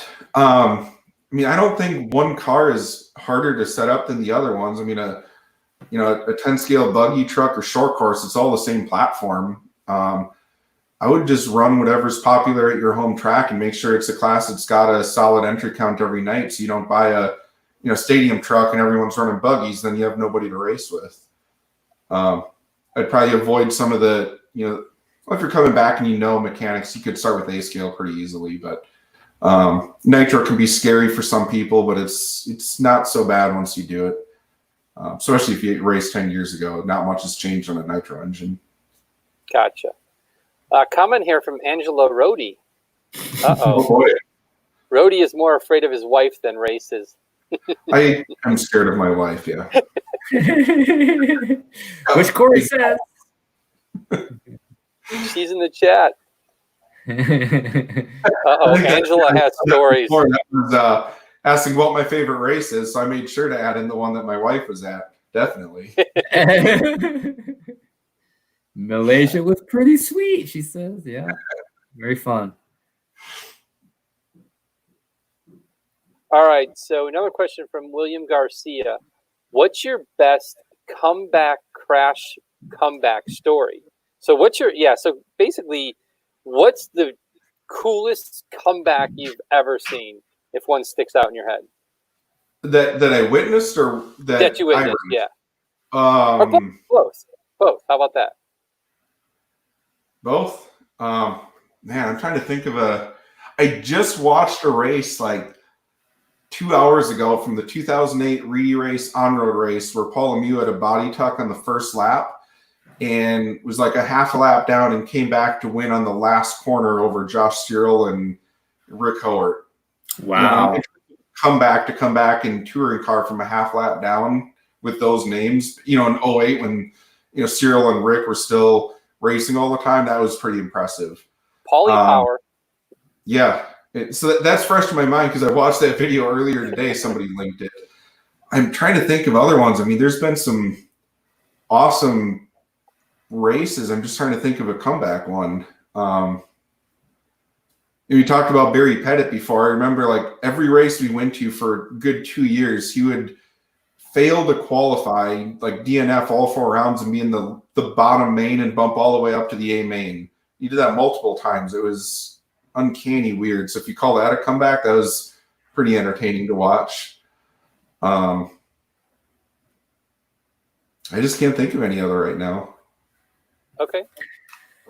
So there's a question here, and I think every single racer on the planet Earth would ask this question, and this coming from other forms of motorsports, I agree with this question 100%, and it's not just RC related. Transponders are expensive. What is the most universally accepted transponders around various tracks? And that's my question. Why can't does MyLabs own the patent? Why hasn't anyone else made a transponder that works, that's cheaper? Why? It just seems absolutely ridiculous with today's technology that a little transponder like that has to cost $120. And I know that's not your doing, Sure. but It's they're $100 now. They're not 120. So it lasts 10 years. They work really, really good. There's other transponders that have been around. They don't work that good. MyLabs does own the patent on the way they're doing it, but there are some other companies that have done a really similar thing. We've tested them and they kind of work, but they're not as good. And you're still paying $60 for it. I think what it comes down to is you got to think, how long does a transponder last? And you never replace a transponder. They last for, 10 years. So how does a company that makes a product that takes a whole bunch of R&D money, because this is, electronics, it's not cheap to design this stuff. How do you survive as a company if you're only selling it for $30? When you sell it for 30, your manufacturing cost is say $10. You have to sell it through distribution chains, manufacture it, ship it overseas. You can't survive off of $7 to $10 profit. So this is an item that it's not a set of tires. It's not a consumable. You compare it to a set of tires and you're going through sometimes, $50 to $100 in tires in one weekend pretty easily. Transponder, you spend $100 and you do it every 10 years. Yeah. So I don't think it's fair to just say they're ripping people off, because they're not. I know we work with those guys all the time. I'm not just trying to defend them, but you can't sell something once every 10 years and expect to survive as a company with all the engineering if you don't have a decent margin to keep the R&D going and evolve it to the next level. And that's what MyLabs is doing. You look at what they've done in Formula One and the stuff we're building with them in Supercross right now with telemetry. That stuff we're actively working on. That'll eventually trickle down into RC, where we will be able to get some real-time telemetry out of the transponders and get data back and forth. We can already get temperatures. We've tested external temperature sensors on the transponder that'll go into the scoring computer, and we could tell you when you go by the line, if your nitro engine is over 230 degrees, play a different tone, or 250 degrees, whatever your limit is, and tell you, hey, you better get off the track before you fry your engine. That's stuff that may not be in the pipeline right away, but it's stuff that, if they don't make money to continue the R&D, it'd be stagnant and nothing ever changes. Yeah. Okay. Question here from Matt Wilbert. Is that a trophy or a snack bowl on the top shelf? That is a trophy from my most epic comeback win, to circle back to that question. And I wish Dakota was here, because it was over Dakota Fend. Uh-oh. What? Yep. You smoked Dakota in a race? It was 2008. Yeah, in 19-turn truck at the Cactus Classic. I was running a brush motor and he had a brushless. And he could do this one double and I couldn't do the double. And smoked me on power, and it just had like the perfect last 2 minutes, drove every line flawless. It was like the last time I beat Dakota. Legit, he didn't break, nothing broke, and won 19 turn at the Cactus. We won't mention he was like 11 at the time, but it was still Dakota. So I wish he was here in the chat, because then I could, rub it in a little bit. My one defining moment, beating an 11-year-old. All right, so you know what? I'm going to use that as a segue into two questions we always ask our guests. What is your favorite vehicle of all time? On-road, off-road, nitro, electric, doesn't matter. Favorite vehicle? Two-wheel drive buggy, I'd say. Off-road, I miss the on-road stuff, but my core of my career has been racing off-road. When the 8 came out, I remember I had a 777 before that and going to the Losi 8. That was such a defining car. That completely revolutionized the A-scale market. And I got one a little bit early because I was running at Losi at the time, and it was like cheating with that car. That was awesome. But, my passion is still 10 scale two-wheel drive buggy. The core of my racing career was running the Losi XXX back in the day. Then I worked for Kyosho for a while, and now Associated, and awesome cars. But my racing has kind of tailed off since I started working in the industry. But back when I was racing all the time, that's still my my golden era, like what we talked about before. So that's the car that I've got 5 days a week running laps on, just working at the hobby shop every day and running 10 packs a day. Gotcha. All right. Next question. What is your favorite class of all time? Two-wheel drive buggy. Okay. Modified. No stock. Gotcha. Old school, baby. Yeah. We've had this trend where a lot of the guests love stadium truck. Mm-hmm. And then you mentioned 19 turn. I'm like, oh, we're gonna get another one. Nah. He let us down. That was the coolest part of that's why that trophy up there, because at the time I was running for Kyosho, they didn't have a truck. So that was a homemade truck. I had my own mill. I milled my own arms. It was Delaware arms. The thing was fragile as anything could be. My own carbon fiber towers, my own dog bones. I cut and welded or soldered, brazed 2 dog bones together. It was a complete homemade truck, and it won the race. So that was pretty epic. You soldered 2 dog bones together? I took 2 dog bones, so cut them so they were longer buggy dog bones, because Kyosho were metric, everything else was standard at the time. And then I took a hollow brass rod and put it over it and then filled it with a real high temp solder. And they work fine. That was probably the strongest part of the car. Wow. Crazy. And you beat Dakota with that truck, huh? Yeah. Do you still have the truck or no? I do. It's sitting on the shelf in my basement. Okay, cool. That's good. Like you still have your custom truck that you beat Dakota with. It's got red shock towers made out of a red rear tower because I broke the carbon fiber one and I had to make it out of Dremel, and all I had was fiberglass. So you can take it and like bend the tower back and forth. It's so soft, but it worked. It worked. Got you that traction you needed. Yeah. See, Eric Jensen giving us a thumbs up for stadium truck. All right. I used to love stadium truck. It was one of my favorite classes back when I was racing. So I may have a different answer way back then, but the last 10 years I haven't ran a truck in forever. I didn't like dealing with all the different tires. I always ran 2-wheel and 4-wheel for the last 10 years or so, because it was the same rear tires and they were smaller. Just running 3 classes was too much. So I just ran the classes that we ran for the Worlds always. Yeah, like I sound like a broken record, but like the greatest race in my entire RC history was 19-turn truck at Scotty's when Matt Del Judas and I were racing at when RC Pro Series had their electric series, and we battled it out for like the last 3 laps, swapping back and forth, and I think I beat him by 1,000th of a second. Boomer got a picture of us crossing the finish line. Nice. It's like, we've had all these other huge races, but that one sticks out. But it's just stadium truck is just so hillbilly. It's fun, It's yeah. It's like 2-wheel drive. It's like the two-wheel drive buggy stadium truck or short course truck kind of thing. But all right. So another question here from William Garcia. What do you guys think about a car or truck with the ability to have either mid-motor or rear motor depending on the track? That'd be a tough chassis to design. I mean, that was the intermediate stage of mid-motor, is when we had, rear motor cars that were able to go to mid-motor, We had that. What was the first car that was able to do it? 22?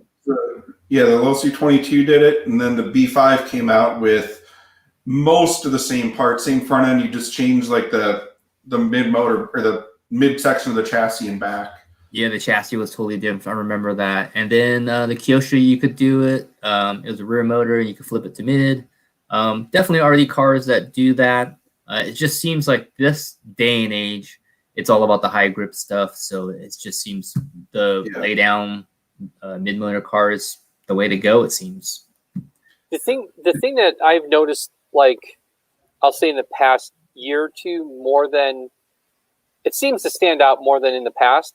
Now everyone has multiple 2-wheel drive buggies. Like in the past, you had your one buggy, and that's where you ran everywhere. Now it's like you've got a carpet car, you've got your low grip car, you've got your high traction. It's not odd for one person to have 2 or 3 2-wheel drive buggies, depending on what track they're going to go race at. Yeah. Like the setups are so much more refined than what we had back in the day. I mean, back in the day, we never had ball stud washers. You could take the inner camber link and you go up or down a hole, which is 4 ball stud washers equivalent and nothing on the hub. But back then it would be really hard to dial in a car like that because you spent your whole day cutting comms and doing maintenance on the cars. Now there's no maintenance. You probably still spend less in consumables having 3 different cars and having one car and putting $4 brushes on every run and new motors all the time and batteries that last 3 races. It's easier to maintain 3 cars now for sure. Yeah. So the legend Mike Lyday has a comment here. I remember Brandon racing at the very first Chi-Town at Leisure Hours. I think he ran around 6 classes. Yeah. I got the Ironman award. I still have one. They forgot who was running it at the time, but I got an Ironman award written with crayon and a piece of paper because I was so stupid for running 6 classes. What classes did you run? It was for the Aurora Region 5 regionals. I ran 4-wheel drive mod buggy, mod truck, stock buggy, stock truck. So it's 5 classes. I ran 5. Okay. I did that in quite a few races back then. I don't know. I couldn't get enough racing, I guess. Wow. Crazy. Let's see here. Aaron Harmonson, 22T 2.0, you could run either mid or rear motor. Yep. Definitely out there for sure. Yeah. But Ryan if you're new to racing, you wouldn't really know though. You know what I mean? We've skipped that generation of car. They're way in the past. No one even, runs it because it's all about the latest and greatest, What's funny is there's a couple of people here, commenting on racing multiple classes, but that's another thing that I think the brushless motors, we're repeating ourselves, but the brushless motors and the LiPo batteries now, I don't want to say it's easy, but it's not uncommon to go and race 3 or 4 classes at a big event because you have so much more time on your hands.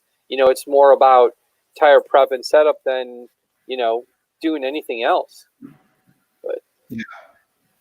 Well, back then too, we go to these races and on indoor races, Proline didn't really have a tire for it. It was low C pink taper pins. That was the only tire. This is before BK bars back in, 01, 02 era. So it was, you ran pink taper pins and you would go there with 50 sets mounted up because that's what you're going to run. It's the only possible tire you can run. So you could do all your tire prep work before you got there. And hey, if it's a ghost pin run, the tread was so small, you go run it for 30 seconds and you got ghost pins. Yep. It's just, it was a lot easier to do that back in the day. So you could put more time into running different classes and, it's not better or worse. It's just the way things evolve now. And it's a little bit different. Definitely. Steve Dunn is making fun of us because we keep on saying that back in the day. Well, back in the day for him was 1978. Hey, I'm 50, so I am old. I'm just not in RC that long.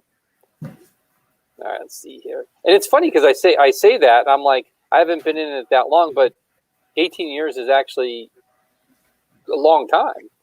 But it's crazy how long the retention is for this industry. There's so many people that I've been in it for 30 years. That's common. People get into it, get hooked, and they just never leave. Yeah, which is great. It's awesome. Yeah. Well, Thomas and I were talking sometime last week, and because I still race BMX mountain bikes now, and it's weird that being fit. I mean, I have been racing competitively for over 40 years, and it's really weird to say that. I mean, that's a long time, but yet, I guess when you get when you're 50, 40, isn't that long ago, I guess. You like what you like, man. I'm dating myself. All right. Jim Tollard. Running more classes now is still tough because of all the tire prep and setup for each class, with guys being that much closer in speed. chasing that 1/10 of a second. Yeah, he makes a good point there. Do you think racing is closer today than it was in the past? Meaning, like, when you go to a big race, which you've been to thousands of them, and you have your A mains, do you think the guys there's a smaller gap between the guys today versus the guys in the past? Meaning, do you think there's more talented drivers now or more talented drivers years ago? I don't know about, I think the talent level, when you get to that elite level, your elite guys are always really close. The difference now is it's way easier for the average Joe to have equipment capable of running just as fast. And the equipment has gotten so much faster, to Jim's point. Our cars are way faster than they've ever been. Our tires create more traction than they've ever created. The cars are lighter than they've ever been. So setup is so much more important than when you have a slower car that just doesn't make the tire grip that we used to have, the less tire grip. Setup is everything now. Back in the day, this is the tire you ran. Nobody, sauce tires back in the day, or we did a little bit, but you had one sauce to choose from. And that was it. So you had limited setups, but you weren't outperforming the tire on the track in most cases. You're just, the cars weren't going that fast. So you could take a bad setup and just wheel it and be just as fast as somebody with a spot on setup in some cases. Now that's not possible when you're running on tracks that have so much bite. If your setup isn't spot on, you're not going to be on pace. Now there's so much more information out there on the internet and Facebook and setup sheets and stuff that people can go to the tracks better prepared and be spot on their setup and be right there when they get there. And there's way more guys that are capable of running in that top 10. You take the top 10 from 20 years ago, and they're still going to be separated by 10 seconds in the main. You can look at old race results, and it's still 10 seconds from first to last. Nowadays, it's 10 seconds from first to last. The difference is there's 40 guys that could be in that top 10, and back in the day, there's 12 guys that you could pick that would be in that top 10. Okay, cool. Matt Olson has a question here. What social media platform for live streaming do you get the most viewership on, and which one do you think has more potential, even if it lacks current viewership? It depends. I mean, YouTube seems to be the platform of choice in terms of social media. Facebook will get the most people into it, but eventually they kind of find their way over to YouTube if we're doing a race on, syndicating to all the different platforms.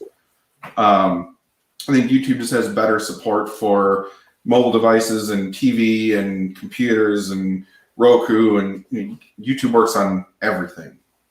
And Facebook is getting there, but they don't have much in terms of TV support or Roku support, things like that, and Chromecasting, that kind of stuff. Okay.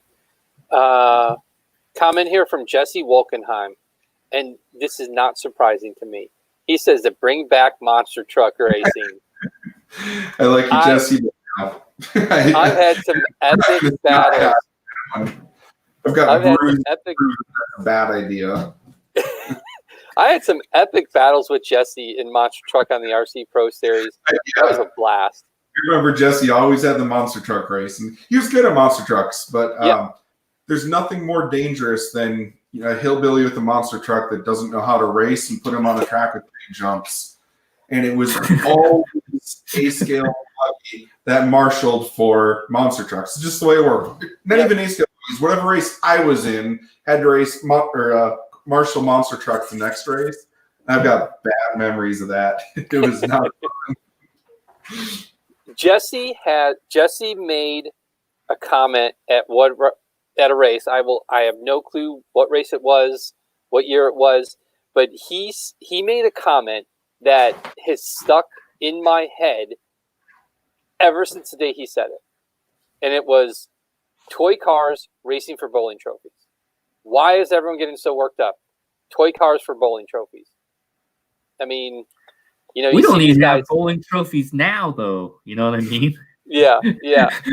But it just, And when he said it, I mean, it made so much sense. There's guys, you know, fighting and yelling, you know, knocking each other out, threatening to throw each other off the driver's stand for their toy cars for a bowling trophy. You know, there are a handful of guys that are making a living doing this, but I'll say that 90 to 95% of the people that are doing it as a hobby, as an escape. Mm-hmm. You know, so why is it, you know? So if you're not going to give it your all in competition, why try? I mean, I'm super competitive, so I get it. Like, I've never punched anybody on the stand, but I get frustrated if you get taken out. Yeah, absolutely. It's not just the trophy; it's what it represents. I'm going there to try to beat the guy next to me, or more importantly, beat the guys I drove down there with. Yep. And it's competition, and of course you want to win. It doesn't matter if it's a bowling trophy or $1,000; you still want to win. Yeah. So, I agree. I race my kid to the car when we walk out the front door. You know, you got to beat them. But yeah, it's just funny sometimes when you see these guys how. And I'm with you. I'm one of the most competitive people I know, but it is funny when you see these guys take it to the next level when they're not getting paid. You know, it's not what they're doing for a living and kind of thing. But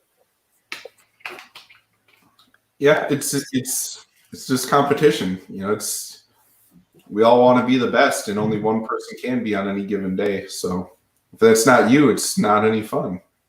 Yep. All right, so going through some questions here. So William Garcia, he asked a question we kind of already talked about, but he asks, what's best racing surface? Carpet, turf, clay for indoors off-road? Which one makes the most action in racing? The simplest layouts have the best racing, I think. They're not the most fun to watch, but they have the closest racing. And I think it's just because you don't have that one stupid section, so to speak, that will, a driver crashes on when he did nothing wrong. When you have a race and you have the drivers at the level of Dakota and Mayfield and Spencer and Cavallari and Ungaro and Ronafalk and those guys, if you put an easy track, they will all be almost identical in speed. Give them an hour to race, and they're going to be side by side. That makes the best racing action. It's when you get these, whoop sections and blown out tracks where you really start seeing a separation because one guy has one stupid bobble from a pothole, and then he's a half a lap down and trying to make up time, and then just crashes himself out of the race. So in that turn, carpet has some of the tightest racing. I think the most entertaining is big jumps off-road A-scale racing just because of the wow factor. Mm-hmm. But the ones like the Manufacturers Cup, if you remember that, the original Manufacturers Cup in Idaho, like that was a sugared track. There wasn't a bump on that track. It looked like asphalt. The racing on that was so tight. Yep. Great. And then we saw the same thing at A-Main Hobbies when they did the Worlds there, when they were sugar track. Everybody complains about a sugar track, but you know what? There was nothing stupid that made people screw up. So it was so close to racing. It was awesome. Yep. It's interesting. So on our very first episode that we did, I brought up the Idaho race because for me, not going to 20 countries like you guys have, that race in Idaho is one of the best RC car races I've ever been to. Just the track, the way they did it, the way they filled the stands with thousands of people, the awards, just everything about it was incredible. I mean, how come we don't see more events like that? It's a whole lot of work for not a lot of pay, and volunteering time gets old after a while. Do you think, let me think about this. Do you think we'll ever get to the point in RC racing where we can get the corporate sponsors, we could get the people to, because that one, Rockstar, was the title sponsor of that event in Idaho. I mean, do you think it'll ever get to the point where we're going to get Rockstar and Monster and Red Bull, to start supporting the RC car races and take it to the next level? To a certain extent, I think we're starting to see little, trickles of that coming in. We need to get more guys on board with like actual teams running the same thing and having, more of a uniform look on teams and stuff. I think that'd be a good step. I don't think it's the only thing. There needs to be more danger in it. And I don't know, how do you make RC car racing dangerous? I'm not saying put the corner marshals in danger, but when there's no danger, there's just not a thrill for the people to watch. And we're all RC car nerds. We love it. What we need to make up if we can't do danger is the drama. And there's this whole attitude of like, we're just racing for bowling trophies. Well, I get where that's saying, like, let's just all have fun. Fun doesn't sell. Nice doesn't sell. Where's the fight, like between two guys just going at it? That's what's going to sell on TV. That's what's going to get people. Somebody's got to step up and be the bad boy in RC. Like Quartz kind of had that attitude, and he's got, a love it or hate him guy. And, now everybody loves him. It's old school. Back in the day, like there was some controversy there. That would be great for racing today if we want to bring it to the main stage. It's not good for the family aspect. It's not good to have your kids seeing that if you want to, role models for your kid. But if you want to try to sell this to the public, there's got to be something that creates drama, because everybody smiling just doesn't sell. Okay. Yeah. I'll counterpoint that, right? Because this drives me absolutely insane, right? Okay. Drama, action, danger. Why the heck is the Cornhole World Championships on ESPN? It's a bunch of drunk guys throwing bean bags through a hole in a piece of wood. Come on. That's the part that drives me nuts, is like, that's on ESPN. Drone racing, no offense to those guys, is on ESPN. The coverage that you guys do at the World Championship in A scale is like watching a real motorsports event. Why isn't that on ESPN? In drone racing, where you're having the hardest time figuring out what they're doing and where they're going, that gets on there. So it gets frustrating when you see how cool our sport is, and it seems to not get that kind of respect that it deserves. We need a format that's not fair for racing. I mean, you look at the format they run for drone racing, and you don't have a whole lot of second chances. We are the IFMAR format, credit to IFMAR, it is the most fair and most opportunity to make sure everybody has a fair shot at a world championship. You have a AAA main, you have one drop. It's the most opportunities to not screw up. It's very anticlimactic. Make a 20-minute Nitro World Championship, 1A main, and that's it. You don't need 4 days to qualify. Yeah. It's just got to be, here's your chance to win the race, and somebody's going to win it. Somebody might get screwed because they get knocked out of the main and they don't have a second chance to come back. That's the way it is. You come back next time, and maybe you'll be on the receiving end of the luck instead of the bad side of the luck. But it's just not entertaining when you have the general public isn't going to watch an hour-long race. Not at this point. Formula One is an hour and a half race. It's even races like that are full-size cars. It gets a little long at times. Mm-hmm. So we need short, sweet, to the point, and more action between it, because you don't have the spectacular crashes and $1 million car flying to pieces. Is the driver okay? We all say we hate to see wrecks. We all hate to see somebody get hurt. But you see a wreck, and it's like, oh, wow, that was awesome. And then you're like, is that guy okay? Holy crap, he survived it. He walked away. We're not going to have that in RC, so we have to make up with other forms of drama, other forms of, excitement where you worry about something. And, seeing a car roll over and they break a $9 A-arm doesn't really put fear in you for anything. And I don't have the perfect answer, but I think the format needs to change, and there needs to be some sort of drama to entice the general public. And you watch the drone racing, they do a pretty good job getting the drama out there. They do a good job promoting the personalities of the pilots. It's not just about the drone racing. It's a reality show with the touch of drone racing. And that's more of what RC needs, is a reality show that's got highlights with races in it. And then once that starts evolving, then we could take a look at going more towards the racing and less about the reality. But there needs to be more drama to get people hooked in. And even the cornhole stuff does it. They have the background stories and people are drinking, and it's just, we all play cornhole. We can all relate to it. Yeah. So. I just like picking on them. I don't disagree with you one bit. It should be on there. I think it's more exciting. It's just somebody's got to step up and get the pockets deep enough, and that's where drone racing did the right. They had some guys with really deep pockets, and they went all in, and they're trying to make something of it. So, how is drone racing nowadays? Like, I remember kind of seeing a lot of it. It was very popular for a bit, and because it was a new segment.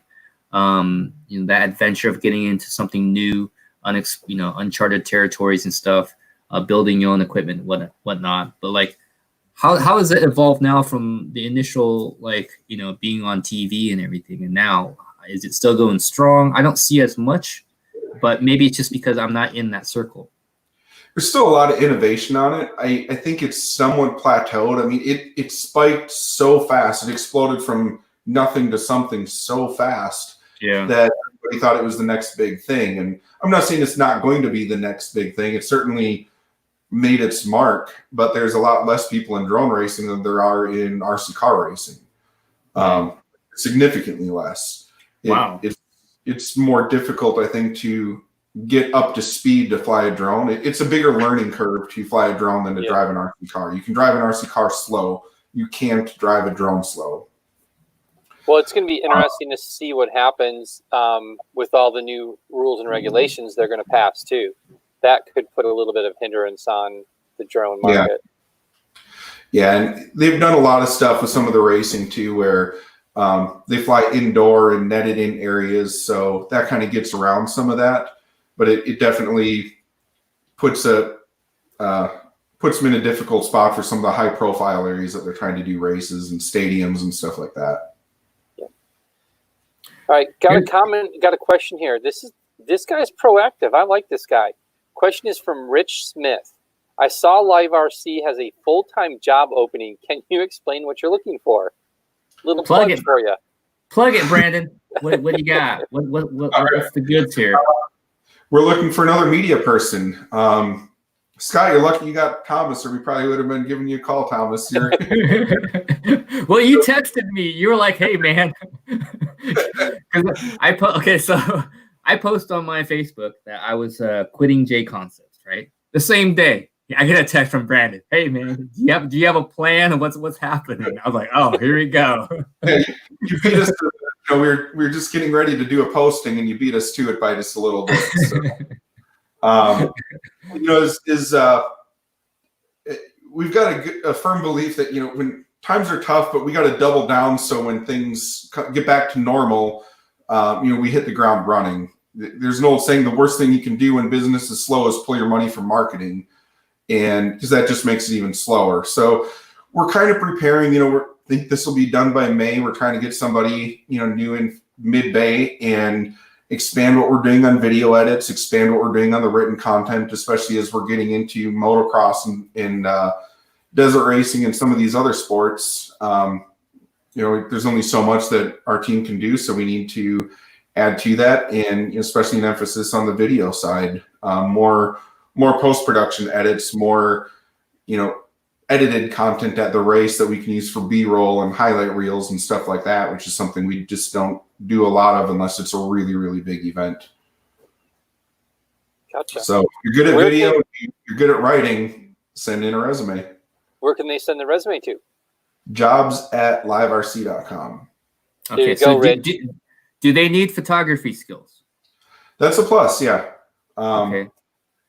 Ideally, we'd love somebody that can edit videos, do graphic design, edit photos, take photos, do written content, announce, do everything.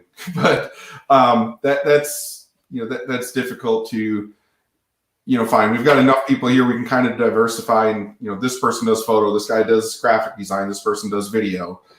And I know a guy that has all those skill set.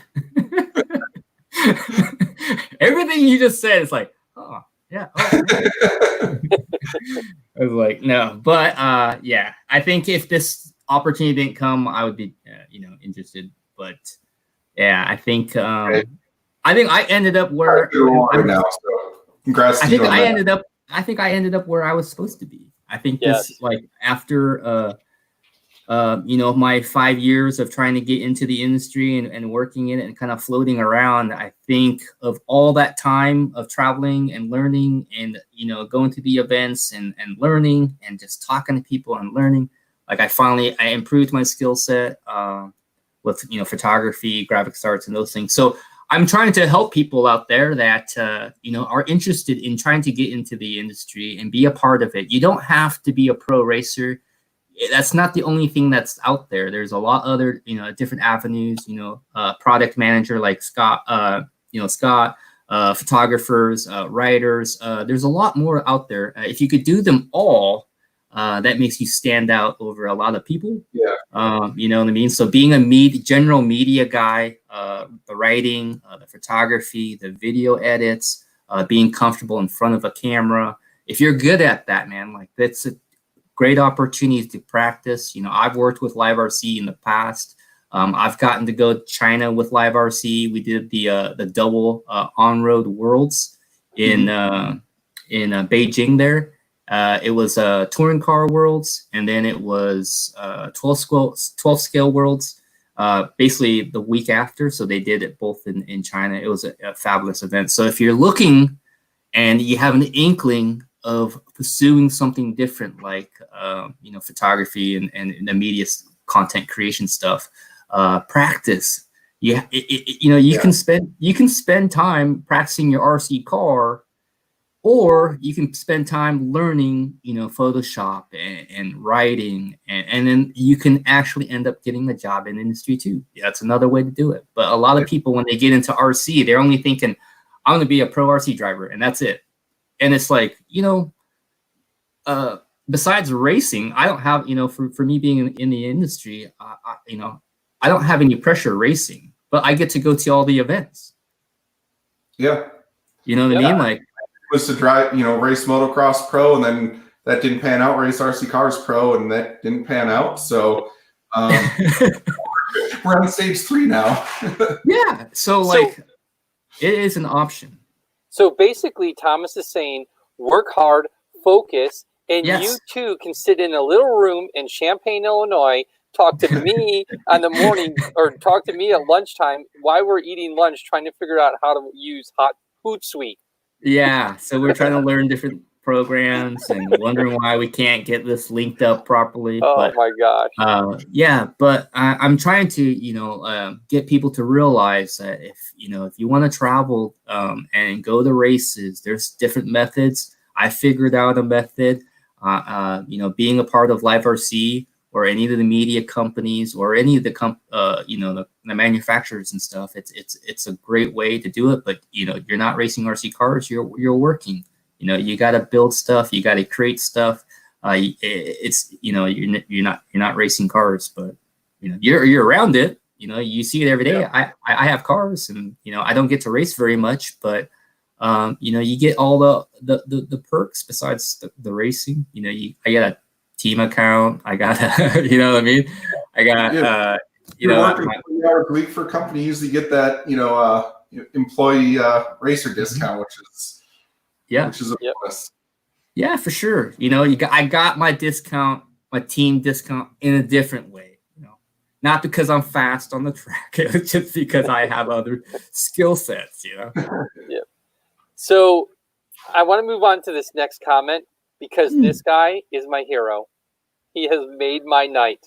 Tori Coleman, or Troy Coleman, says, when is IFMAR going to add Stadium Truck to the Worlds? There we go. Do you think that would help Stadium Truck? This guy's my hero. I think this would have been great. This would have been great back in the day. Yeah, when rear motor trucks was big and trucks were big, this would have been awesome to have and legitimate. I think the size of Stadium Truck and what they did for RC, is very similar to what Short Course did for RC. Gave it a huge injection. of people, of energy, of a new class, something brand new. And, a short course, was huge. And Stadium Truck was also had that effect during that time period. It was huge. And now Infinite Worlds and Stadium Truck, I don't know if that makes any sense. Yeah, unfortunately I'm not. so curious. You don't want to have too many world champions or it dilutes it. In electric off-road, we've got two classes, a two-wheel drive and a four-wheel drive. Mm-hmm. A truck is just another two-wheel drive with bigger tires. In on-road, we've got 12 scale and touring car. Again, totally different platforms. But, if we get a 2-cell and a 1-cell 10 scale, or stock and mod world title, it's just, that kind of dilutes the elusiveness of getting a world champion. If we start crowning 15 world champions a year, 25 world champions a year in different classes, it's not quite as elite, I love the fact that it's so hard to win it. Like the fact that it took Mayfield so long to win a world championship made it that much more special when he did. If we had E-Buggy Worlds and a Truggy Nitro Worlds and E-Truggy Worlds and a Stadium Truck Worlds and Short Course Worlds, I'm sure you'd probably have 6 worlds by now. So it's making it so much harder to achieve makes it mean that much more when you do finally achieve it. Okay. I agree with that. Dave Newstrom has a comment here. What is everyone's thoughts about a spec tire for larger races and or division of classes like expert or no sponsor or even 21.5? Is it growing the hobby and making it more available for more people? Tire sponsors are one of the biggest sponsors for races that make it possible to put it on, and broadcasting too. The minute you go to a spec tire, that company doesn't have to sponsor the event anymore, and the other companies will not sponsor the event anymore. So it makes it difficult for that. And a lot of people have a tire sponsor now, so then it eliminates a big portion of your racer base. If it's a JC tire, that AKA and Proline guys won't go, or vice versa. So I love spec tire racing as a racer. I just don't think it's always financially the best decision as a promoter to do it, because you alienate companies and racers by doing it that way. But as a racer, I do love the idea. So, right. So this is something Thomas and I have been talking to the people, about classes, and like you were saying, no stock, so maybe you're the wrong guy to ask, but do you think stock should be 17.5 or should it be something different? I think it's gone fast enough that it needs to slow down a little bit. I probably have an unpopular opinion. I don't dislike stock. I like racing mod. I get my butt kicked in mod, but I like the power. I want the power. So, but I have nothing against stock racing. What I don't like is when there's 3 different divisions of stock racing, or like a mod class and a 21.5 and a 17.5 and a 10.5. It gets way too diluted. If you have stock and mod, that's fine, but I'll leave it at that. I hate seeing some of these races where you have a beginner stock and an expert stock and a pro stock, and every class has 15 people in it, so everybody makes an main. It's just it makes the program take way longer for everybody else because you have so many classes going on. Yeah. But I'm kind of the opinion that my opinion doesn't really matter because I don't race stock. So let the guys that race stock decide what it is. I think stock is too fast. It's almost as fast as modified in most tracks now. So slow it down a little bit, make it easier for the beginners. And eventually 21.5s are going to get as fast as a 17.5. It's a matter of time. A 17.5 now is as fast as a 10.5 was 3 years ago or 4 years ago. So it used to be 10.5 was stock, and then it was 13.5, and now it's 17.5, and it's time to go to that next step, I think. Mm-hmm. Okay. Chad Staub has a comment here. Stuff needs to burst into flames based on viewers choosing who dies. Maybe that'll help it get RC get exciting. Where did that comment, dude? Like, what? Yeah, you don't need to post that one. I paraphrased. Okay, I was like, what? I PG-13 that one. Make it like RC Pro-Am, where that little hammer goes down and starts smashing cars. That'll get people watching. Well, Matt Olson said just like BattleBots. Yeah. William Garcia. I think you get the award for the most asked questions of the night. He asked another question here. What's the most difficult track to race in RC? Like actual difficult facility? That's what I'm thinking. I'm thinking, what's the hard, in your opinion, with all the actually, I'll ask both of you guys because you have more worldly travel. What do you think, from what you've seen, not necessarily what you've raced on, but from what you've seen, what is the most difficult track that you guys think would be to drive? Old school Silver State, man. Silver Bowl, no water, it's just dry, dusty, blown out. Like holes are 5 foot holes. Yeah, oh, yeah. I think DNC style tracks, the ones that change and the one that gets like craters everywhere, because usually you don't get to drive back to back. You drive something, 8-scale buggy, then you drive an e-buggy. That could be 2-3 hours later, and then by that time, everything that you've learned is changed. All the lines that you took, you cannot take anymore, and you're getting bucked all over the place, and you're crashing. You got to figure things out on the fly. So I think like a DNC or an old school bumpy 8-scale track, man, those are so hard. And DNC, you have 3 qualifiers. Like you have 2 practice runs, 3 qualifiers, and a main. It's like that's all the track time you get. It's yep. So little. All right. Let's see. Matt McDowell. Zach Rose volunteers to be the RC villain for TV. Well, I can see that. I can see that. Yeah. But he smiles and laughs too much to be a Who would make the best villain in RCs? If we had to pick a guy, who would it be? Well, now we're going to alienate them, right? No, I already know who it is. I already know who it is. JQ. With the French accent and everything? Oh, my God. He's already half the villain. He's a Bond villain. Yeah, he's already half the villain. Like, half the people in RC love him, half of them hate him. And, he's got that character already there. You know who would make the best villain of all, though? Scotty.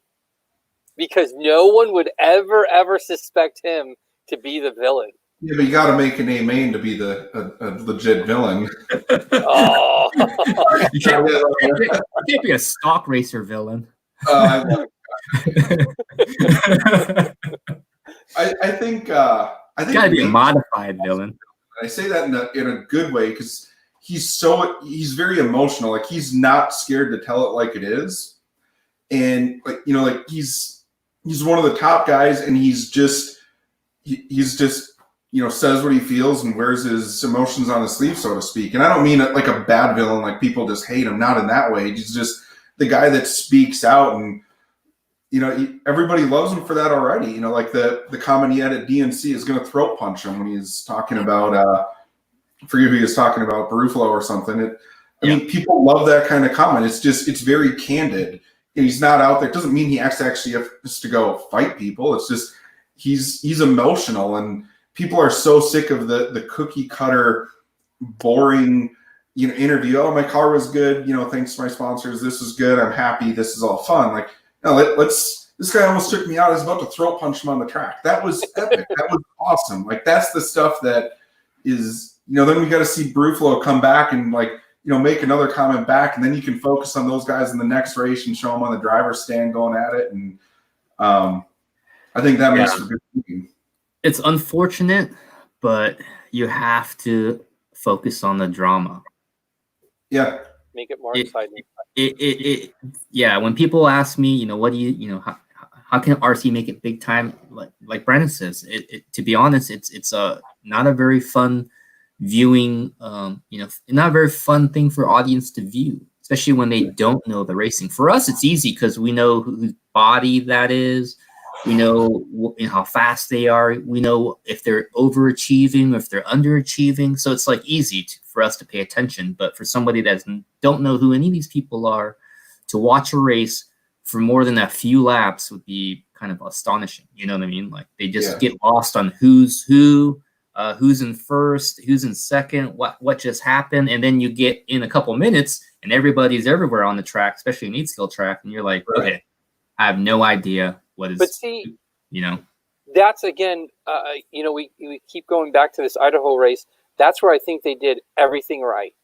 You know, all the cars had numbers, and then they had a board, you know, a scoreboard that showed what cars were in what place. They would put the spotlight on the leader, you know, every now and then to show where the leader was. And then they did laps. They didn't do time. So it was easy to, oh, there's 10 laps left, 8 laps left, blah, blah, blah, blah. That's where I think, you know, you need to decide, are we, at those events, are you racing for us or are we racing for the spectators? If it's for the spectators, we got to change the format a little bit. Mm-hmm. So, Brandon Newberg has a question for you. Brandon, are you still thinking of doing a national ranking for drivers?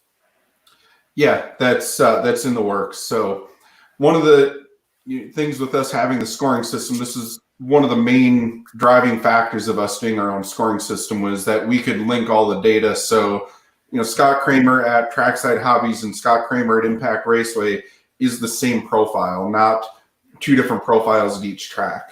So that's what we're building on the new site. Is you'll create your LiveRC account and you'll get an ID number, an ID and a PIN. So when you show up at a track, you can just say, my ID is 12345 and punch in your PIN, or do this on your phone. And once you do that, it automatically downloads all of your racer data, your classes, your transponders, everything, and then links it up. So when you click on your profile online, you see a list of every result you've ever been in. Not just this result of, you know, this is all my results at Trackside because that's Trackside's database, and here's all my results at OCRC because that's OCRC's database. You know how nice that would be, looking up potential new team drivers. Yeah, we're gonna have a paid service just for you, Thomas. Dude, I'm just like, oh, that's your racing history. Ooh. Oh, yeah. Okay. You know what I mean? I could look at that, make my decision based on all this racing data, man. Like, whew.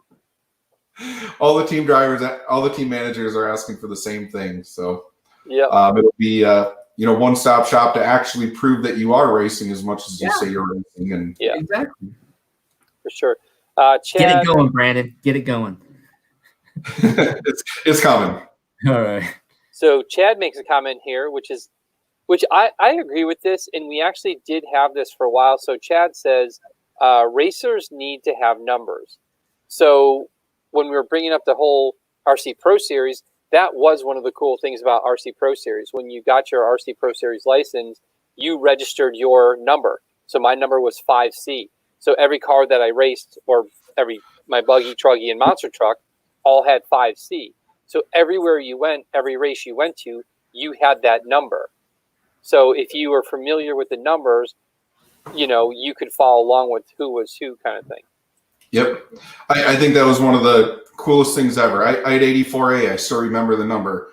So what we're kind of envisioning is we'll do something like a hybrid between that and what they have in Supercross right now, where once you make the top 100, you'll have a career number, and as long as you stay in that top 100, you'll keep that number for 2 years, and as long as you keep racing.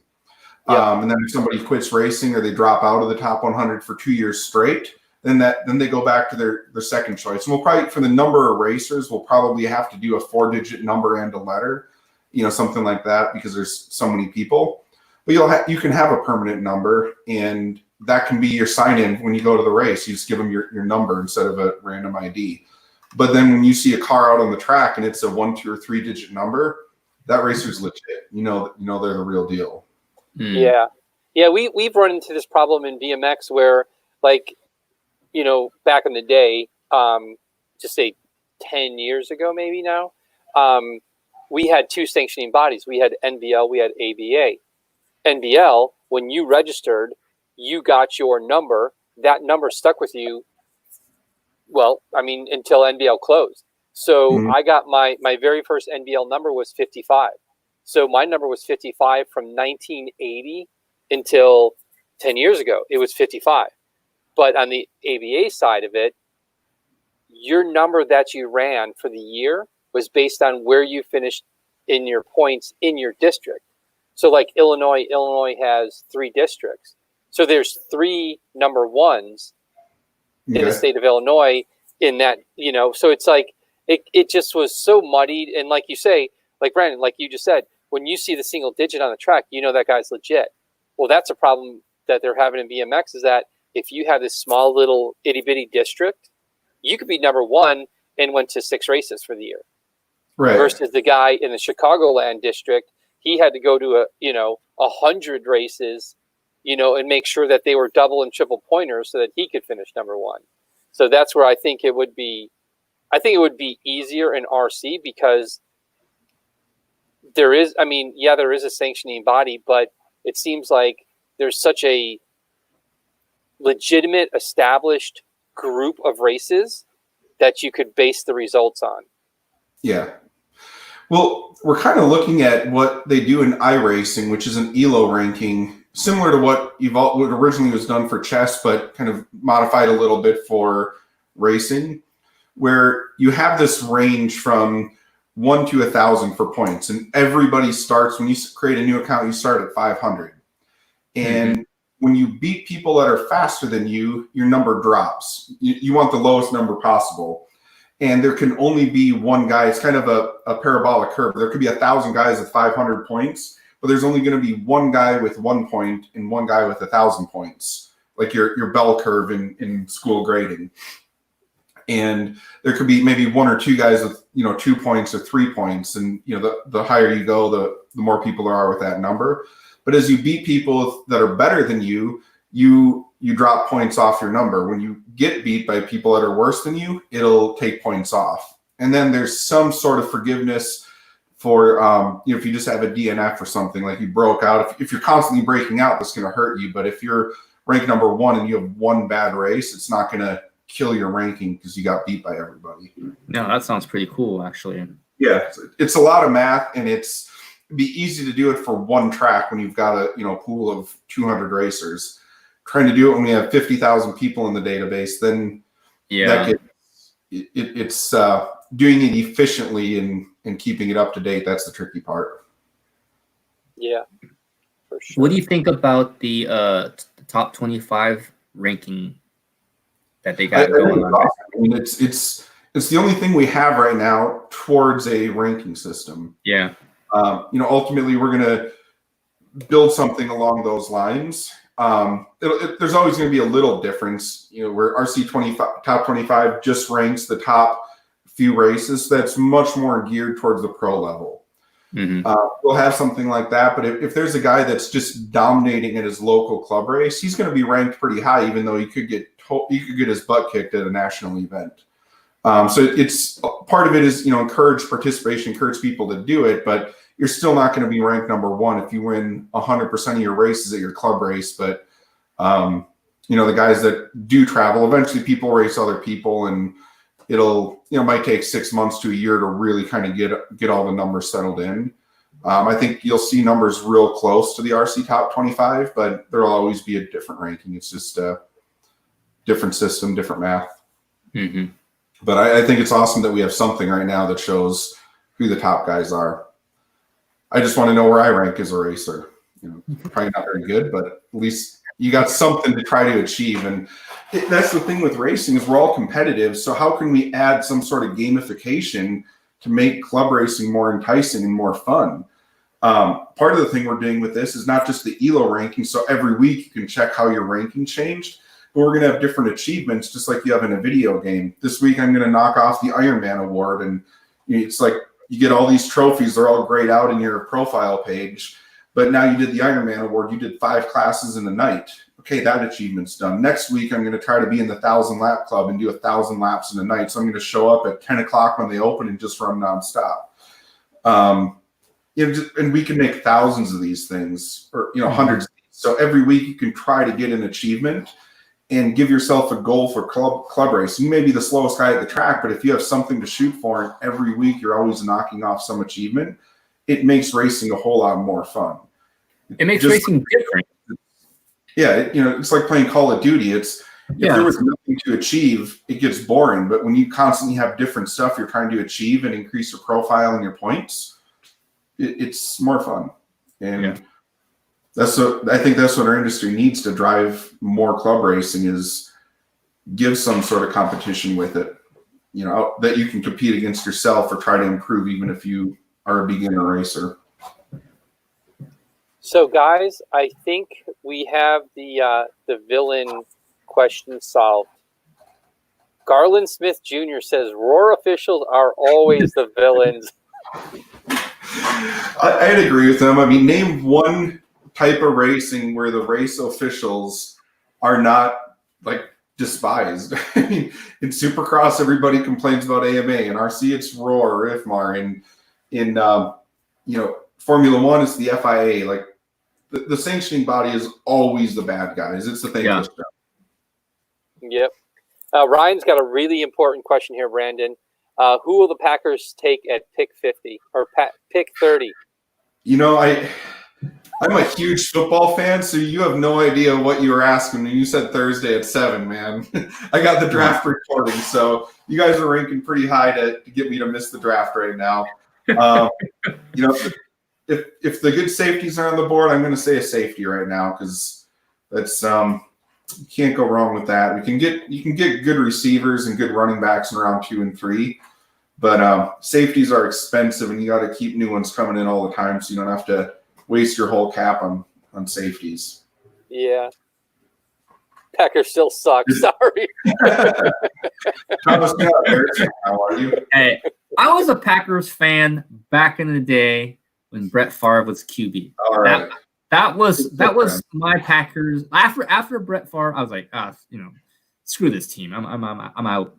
I've always admired Brett Favre and always thought he was like one of the best quarterbacks.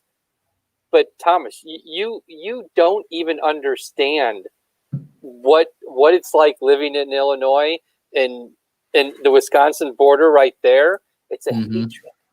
I bet, man. It's the Bears and Bears. Packers and Bears. I bet. I don't know the history between the teams.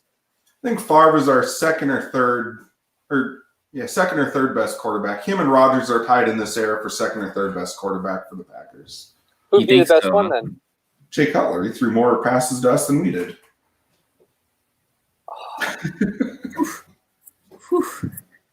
Wow.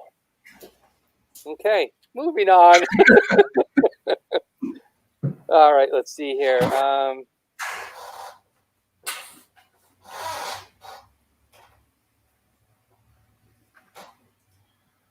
All right, so William Garcia has another question, and I'll paraphrase it here.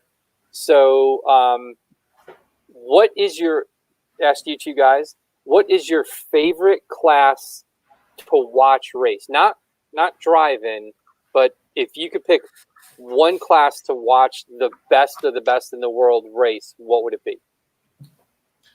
Nitro A scale. To watch. Okay. All right. Well, that was easy. Jeez. Yeah. It's just so fun, man. Like when there's like a big 8-scale race, Worlds, you know, DNC or whatever, the buildup is so different from a 10-scale race. Like the whole weekend is a little different. You know, everybody's still there racing, runching, but like how it starts to like build up, like that main is so big. Like it's the noise and the pit stops, and it's so much more like real racing. You know, I love electric. Yeah. Imagine watching NASCAR with electric motors. It's just, you know, it's like Formula E. It's cool or fast is, you know, they're fast, but there's no noise. It's just, I like the engines. Nothing like the smell of nitro in the morning. Exactly. All right, let's see here. Zach Rose, yes, the Bears still suck, but the Packers suck more. Come on, Zach. Quit digging the knife in, buddy. Yeah, guys, I know. Who had a better season last year between the Bears and the Packers? I don't remember, Scott. How did last season work out? You know what? I'm not going to use this as an excuse, but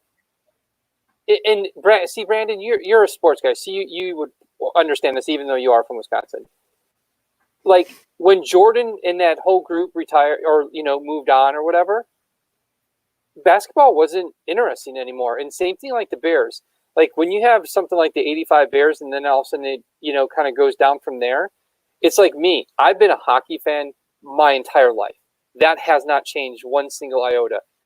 But the football and the basketball, it just isn't, I don't know. It's not the same in Chicago, in my opinion. So I don't watch, like, I don't know if I watched any Bears games last year.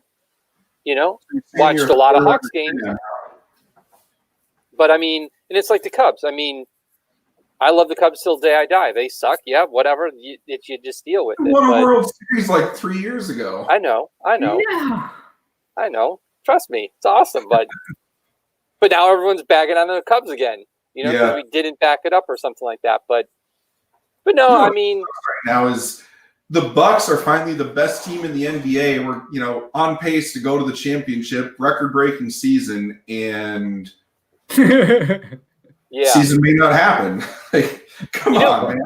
And that's the thing is like never been good since I've been alive, ever. They've never been in contention. That's a tough team to like.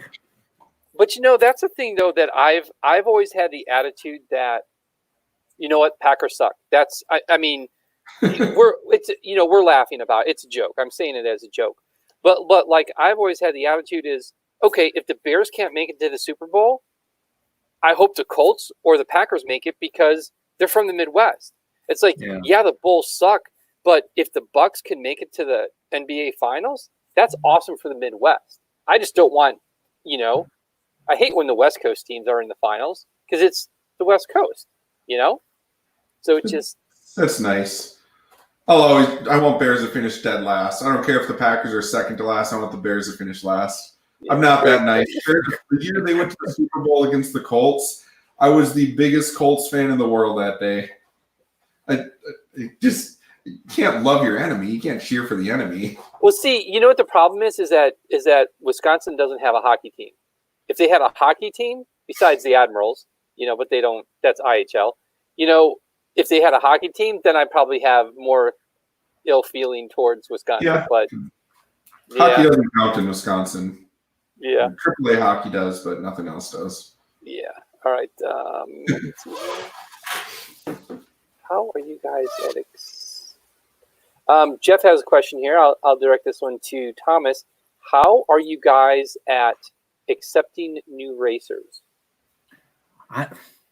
Kind of an interesting question. Yeah. How it's formed, but oh, here we go. I'm sorry. As in teaching and helping young and old learn. Well, that's an easy. Yeah, I mean, I'm always willing to help new people. I mean, I know for a fact, like, let's say myself and my son, when we're always up at the track, like Impact Raceway is our local track, and I know Max really goes out of his way to help the newbies that are there, just because we were in that situation at one point in time. And even if it's just simple, little things that can help someone, we do it. It just, we're out there to represent our company. We know our product very well, so we're going to do the best we can to help everyone. I mean, and it's funny because we were out social distancing on our mountain bikes last night, and the one kid was complaining because the jump section had a lot of little kids there when they were riding. And I'm like, are you kidding me? That's the greatest thing in the world that we can see for mountain bikes are all these little kids out here doing it. Just like RC cars. When you see all these little kids out there running in the rookie class, oh my God, that's phenomenal because, I was just talking about this with one of our guys the other day. You look at the boat racing industry. You look at, some of the airplane side of it, where all the guys that are doing it are 60, 70 years old, and there's no young kids coming into that segment.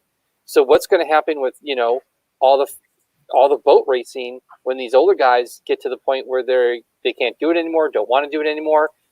Who's going to carry it on?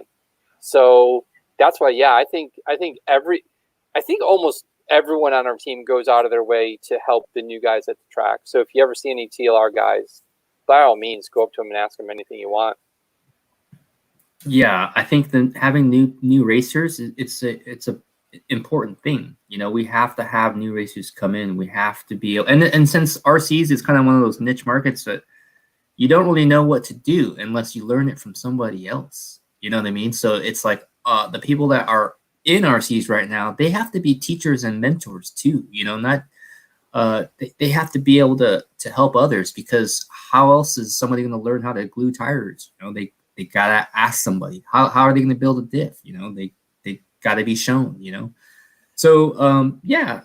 Nowadays you can watch a lot of videos, because especially in this time period where everybody's making videos of some sort, how-tos. You know, I see Cavalier doing it, I see Mayfield doing stuff. You know, everybody's doing how-tos. You know, Spencer's been doing a lot of stuff. Dakota talking a lot on videos now. So like, you know, you can learn. There's lots of avenues to learn, but I think when you're new, it's hard to kind of get pointed in the right direction. So usually if you talk to a team driver, it doesn't really even matter which team driver, a TLR team driver, AE team driver. Usually if you can find a team, a sponsored driver, they have a lot more knowledge and experience, and they kind of help you. And it's part of their job also to help new racers and be helpful to the community, is to kind of, you know, help, teach them and mentor in the community. So yeah, I welcome, for sure, welcome any new driver in the RC hobby. You know, so reach out if you have questions. You know, talk to a sponsored driver, and they should be able to help you. At least, you know, find tires, get setup going, get your cars dialed in a little bit better, teach you about, you know, what equipments to get and what you might need. You know, so don't be afraid to ask. The only way to really learn is to kind of like actually put yourself out there and ask. Okay. Chad's got a great comment here. Tonight was like being back at the track. The BS was perfect. It's fun. You gotta BS a little bit, man. Chad, dude, he's one of the worst dudes at the track in terms of like stirring up a ruckus, man. Like I don't know if there's anybody out there more like instigating. I mean, he keeps it fun, but sometimes there's some limits, you know, and so, you know, he's got a fun attitude. He's keeping things light, and you know, because everybody at the track is serious. You know, so everybody's so competitive, and they want to do so good. You got some, you know, sponsors to impress. So like the mood is usually pretty tight, but he is definitely one of those guys that flips that upside down. Nice. Another question from William Garcia. He is racking up the question points tonight. This is for Brandon. Would bigger jumps or more difficult style off-road tracks make racing better for video footage for RC to make it on TV? Bigger jumps, yes. More difficult, no. I think big jumps are a wow factor everybody loves to see. More difficult track separates the racing, and it makes one person check out more over the other, because somebody gets lucky, somebody doesn't. When it's just a really, really hard track, it's really hard for everybody to go without crashing. So the best racing, kind of what we said before, is the easiest tracks. You can make massive jumps that are not difficult. You can make a 30 or 40 foot jump. You can't put it like back to back to back, where if you miss one, you screw up the whole section. But if you put a 30-foot run up to a big jump and you have a nice big lander, there's nothing difficult about being in the air for 5 seconds, or 2 seconds, whatever. Okay. Right. All right. This is a good question here from Steven. When you were a new racer, were you intimidated to talk to a pro? Yeah, I was. For sure, man. Like 100%. Like when you see a pro and he's in it, you know, he's at the track, you know him. He has no idea who you are. You know, you followed his racing, you know his results, you know his accomplishments, but he has nothing no idea, an inkling of who you are. So it is kind of an awkward situation where you know so much about somebody, or you think you do, their racing history or whatever, and then you see him at the track, and you're like, this is my one chance to go up and talk to whoever, Ryan Mayfield. I remember the first time I actually went up and spoke to Ryan Mayfield. I remember the first time I spoke to Dakota Fend. I remember like a lot of these firsts with these guys because at the time, outside looking in the industry, they were like my idols. These were like the fastest pro guys. There's no one better. So I'm when I saw them at the track, I was like, okay, well, it's either I don't go and introduce myself and just be quiet, or I go up and introduce myself and tell them, I'm a fan of theirs, and I think they have a wicked driving style, and I wish them good luck. And that's exactly what I did. I was like, okay, there's Mayfield.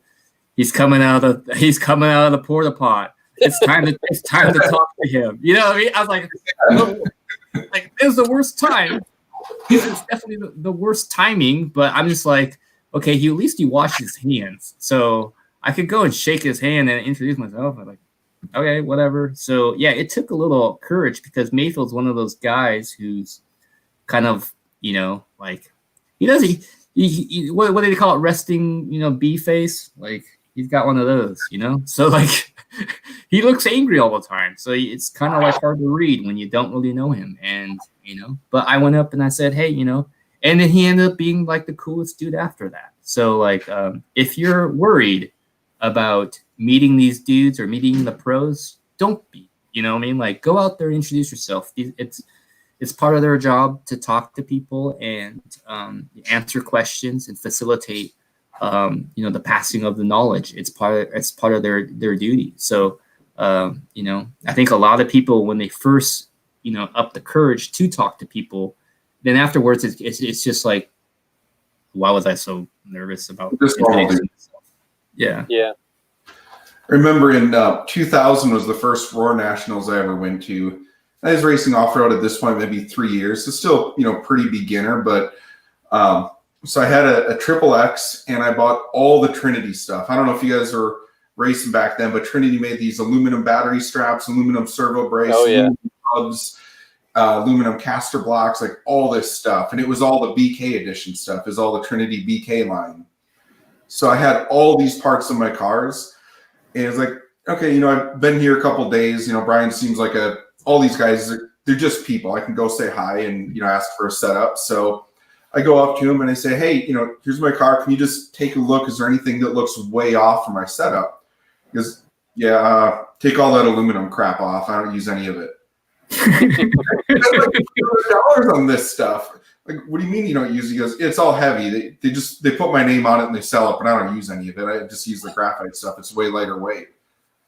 Well, what the hell? I had like $300 in each car in these parts that have your name on it, and you don't run a single one of them. So I go back to my pits with my tail between my legs, pull all the stuff off the car, throw it in a bag, and now sitting in a bag is probably worth, with vintage coming around, I probably got it now somewhere in my basement. And Lisa Zenz, I see that's probably Matt Zenz. I don't think he has Facebook, but he's on his wife's account. That was Dalton, Georgia. Matt was with us, and that was a blast of a race too. That was me, Matt Zenz, and Ryan Drain, and then the owners of our track, Jim Newberg, Jeff Fisher, went down there. And I remember Jim's wife was pregnant at the time, and his daughter's graduated high school now and in college, and I'm old, man. Well, here I'll play the old card. So you guys are talking about like meeting these pros, when you're younger and all this stuff. Mm-hmm. I didn't get into this until I was 30. And Brandon would know this pretty well, is, a year or two after I got into the sport, we started Max Speed Designs. So we were designing decals and T-shirts and doing all this stuff for these guys. So it was like, I was a lot older than all these top drivers, and they were coming to me wanting stuff. So it was like Scott, and that was the thing. It's like Scotty, custom sticker dude. Yep, yeah, and like Scotty got me in the door doing the U.S. Touring Car Championship T-shirts, gave me the little booth there. So that just kind of opened up the door even more. And the next thing, I had no choice but to talk to these guys because they were coming to me as a customer. You know, I'm looking at them like, oh my gosh, this is like, you know, Mark Pavidis, Matt Francis, and Chris Tosolini, and Barry Baker. And, you know, the next thing you know, I was looking through some old files and I'm like, I can't believe how many famous drivers we did all their graphics, you know, and it's like, I didn't think anything of it because it was business, you know, just like Brandon. I mean, Brandon travels all over the world, gets to talk, you know, meet all these great drivers where he's like, oh yeah, big deal. You're around them all the time kind of thing. So yeah, I wouldn't be afraid to talk to any of these guys. You know, I think it's a lot different because, and this is no offense to anyone, they're just RC cars. They're not like a millionaire NASCAR driver that's getting hounded by hundreds of thousands of fans. So by no means, don't be afraid. Nobody be afraid. In the store, they still like the celebrity status. You know, it's cool. A guy comes up and asks for your autograph. Like, This is our industry. It's not overwhelming. They don't have paparazzi outside their house waiting for every little screw up. You know, they get a whatever speeding ticket. It doesn't go on TMZ. Yeah. Great question here, Thomas. And I'm going to put this one on you, buddy. Thomas, we need a 22 X4 tuning guide. I have no idea what half that stuff does and when or what circumstances I would want to change it. I'm right there with you.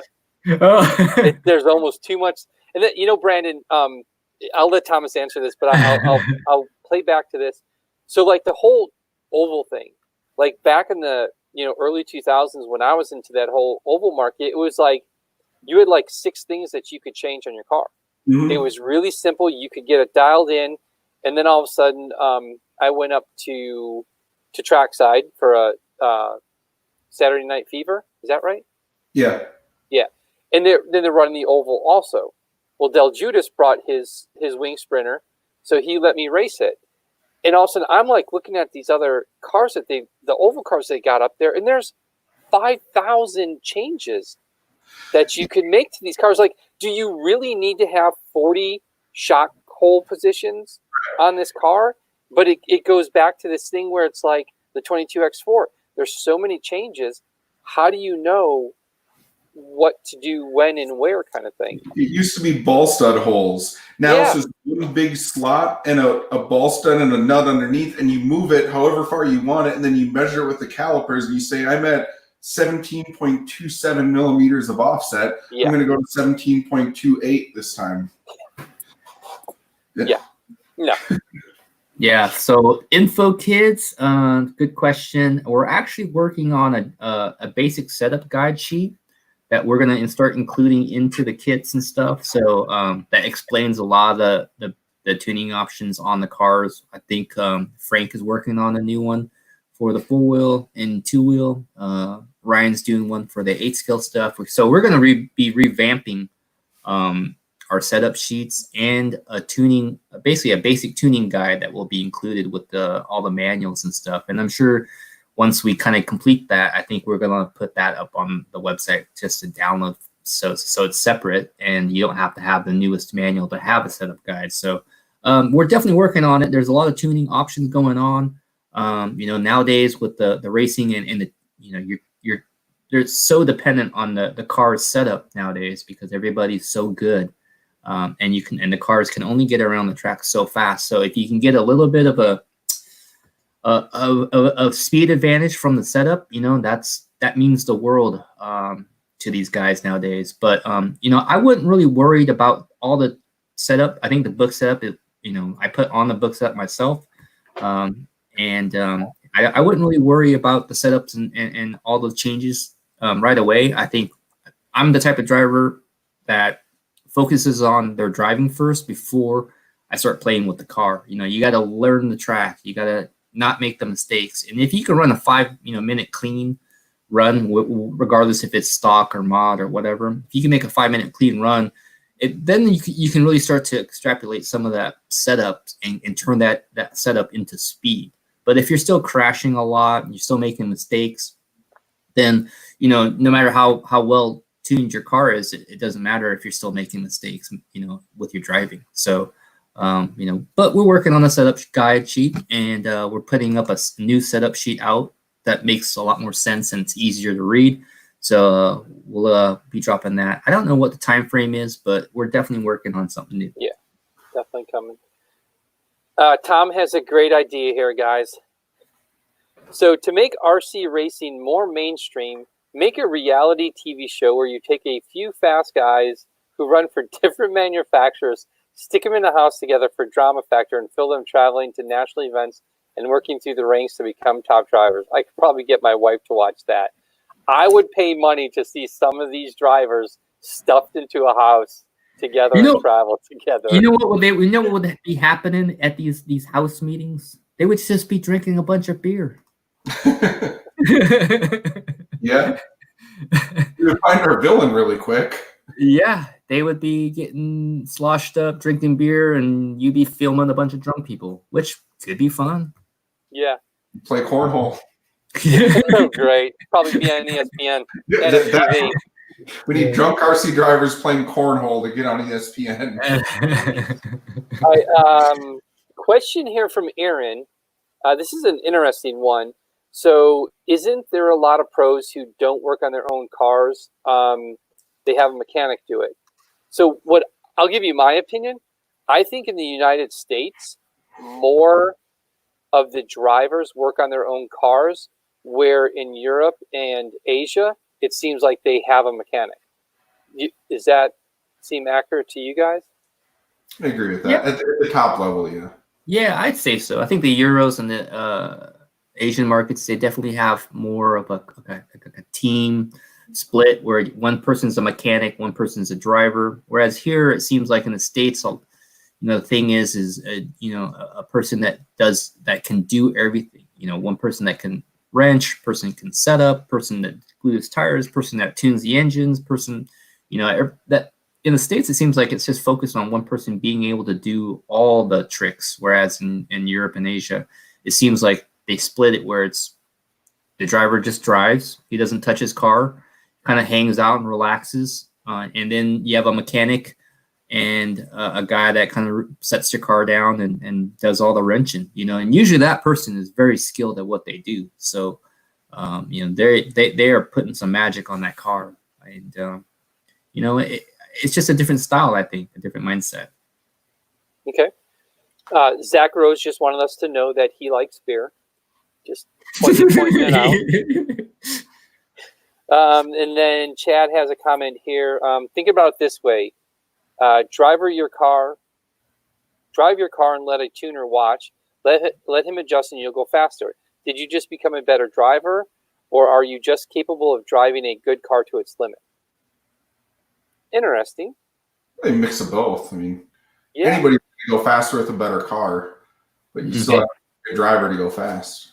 Exactly. And that's the thing that you do notice is like Associated does very well, TLR does very well, that they'll have their fellow racers or their teammates, I'll say their teammates, watching them. It's just like Max and I. Max will go out and run. I'll watch his car. He'll watch my car. I think it's just part of the nature to have someone else watch your car to see what it's doing, whether they're a mechanic or not. You're always asking that second opinion kind of thing. Yeah, it's having somebody watch is very important because you can't really see you can see your car on the track, but you want a second opinion, and you want a second opinion from somebody you trust. I've seen so many. I've seen so many cars go around and do laps. I can look at a car and look at a driver and tell them where they'll finish or who's going to win or who's going to, TQ this round, just because I've seen so much laps by the best drivers, by not so good drivers. So I've seen so many that I can kind of predict who's going to be, in a podium contention, just because I know the driver themselves and I know how their car looks. So I'm watching cars like all the time. Like I'm watching now that I'm on TLR. I'm watching Dakota's car all the time, and anybody that's TLR. But I'm also watching the competition. I'm also paying attention to, let's say, we're at a big race. I'm watching Mayfield. I'm watching the guys that could potentially come in and win. So that way I can kind of see where they're at in pace, what the car looks like. And so when I'm watching Dakota or any of our guys, I can say, okay, in this corner, he's going a little faster here. And the reason why he's taking a different line, or his car is able to allow him to carry more speed or take a different angle. And, so we always learning from watching, not just your car, but somebody else's car. Yep. This is the question of the pandemic. Did Carol Baskin kill her husband? Okay, first of all, have you guys seen it? Okay, I haven't watched it. Brandon? What? Yeah. Have you seen it? Yeah, that's my wife. We watched it together, and we've had this thing. We can't get that stupid song out of our head this week. The Carol Baskin killed her husband, or what is it? Killed her husband, whacked him. The song that the guy sings in the show. You gotta know it. Come on. I don't know that one, man. Okay, it's a terrible song, and this is a running joke on Facebook, and then in our house too, we cannot get that stupid song out of our head. Oh, you know what song stuck in my head? Did you guys watch the thing on that was on Facebook? COVID-19 song by that. Blow from the, like, what's it called? Blow in the Wind of God or something like that. COVID-19. That song? Oh my God. It's actually very, very good. I'm like, what? And it was like a pastor or somebody, like condemning the COVID-19, and then he was like, blow the wind of God. I'm like, what? Like, and it was an actual real thing, and somebody went through and made a song out of it, and it is super good and really catchy and just dumb. Like, I'm just like, it's just playing over and over in my head. I'm like, God, why is this so dumb? But I like it. Wow. Be the new soundtrack at the race in the TLR pits, huh? COVID-19. So bad. All right, so back to questions. Aaron asks, do you guys think racers spend too much time on their setup versus just practicing on the track? I think it depends on the racer. There's some racers you look at and they just need track time. And then there's other racers who they just have it. Like Mayfield is one of those guys, and I mean a lot of the top pros, Cavallari too, like they get out there. Dakota gets progressively faster as the race goes on always. And then there's some guys who just, like, their third lap is the same lap as their last qualifying lap is. How do you do that? So those guys, focus on the setup. And then there's other guys that just, need a lot of track time to get up to speed. The one thing that I've noticed about myself over these years is that, and I don't know if this comes from BMX days or whatever and traveling so much, is like I can get up to speed quick, like really quick. I can learn a track really quick, and then I kind of stay there and get a little bit faster. Where there's a lot of guys that, like Hartson. Hartson was one of these guys, right? I have never ever seen someone get as much practice time as Stephen Hartson. Yeah. I remember wait a minute. I can't even believe I didn't bring up the greatest Brandon Rohde story I have. Oh boy. Roarnats at leisure hours. Brand new trailer. Thank you, Josh Wheeler. Yeah. That's a big segue, but yeah, that trailer was 6 months old. Yep. So at that race, Stephen Hartson would get in line. He would go on the driver's stand, drive, come off the driver's stand. His dad would go marshal. He would get right back in line, and he never ever, for 3 hours, never got out of that rotation. But he was that kind of guy that had to practice and get 1,000 laps in practice to figure out the track. Where other people can go 2 battery packs, they've got the track wired. Now they can figure out the setup. Where Steven, it seemed to take so long for him to learn the track, so to speak. Yeah. Thomas, are you a fast adapter or a slow adapter? Let's say nowadays I get faster through the weekend, just because I don't really race that much anymore. So it's kind of like learning like shaking off the rust every time I go race. So like it's slow, and then it gets better. Like, and by the main, I'm like, okay, I'm ready to go. But it's like the race is over, So it's like, oh well, maybe next time. And then it's another 4 months before I get to race again, and then it's same thing. But it really depends. Like I think for me, it's like the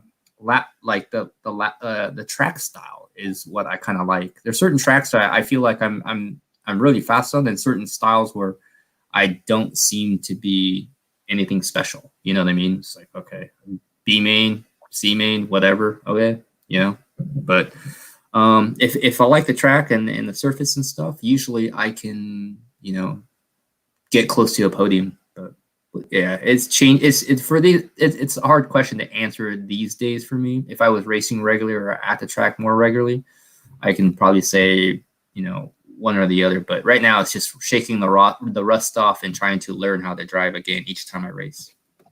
And now, unfortunately, you're going to have another month of rust. Yeah, we can't go anywhere, do anything, man. Well, like I said, you can always come run nitro with us out at our track. I don't have social nitro. distance. We'll take care of you there. Maybe I should Can I just get an e-buggy? Can I just get an e-buggy? Yeah. All right, I'll do that. I'll order one up right after this. Okay.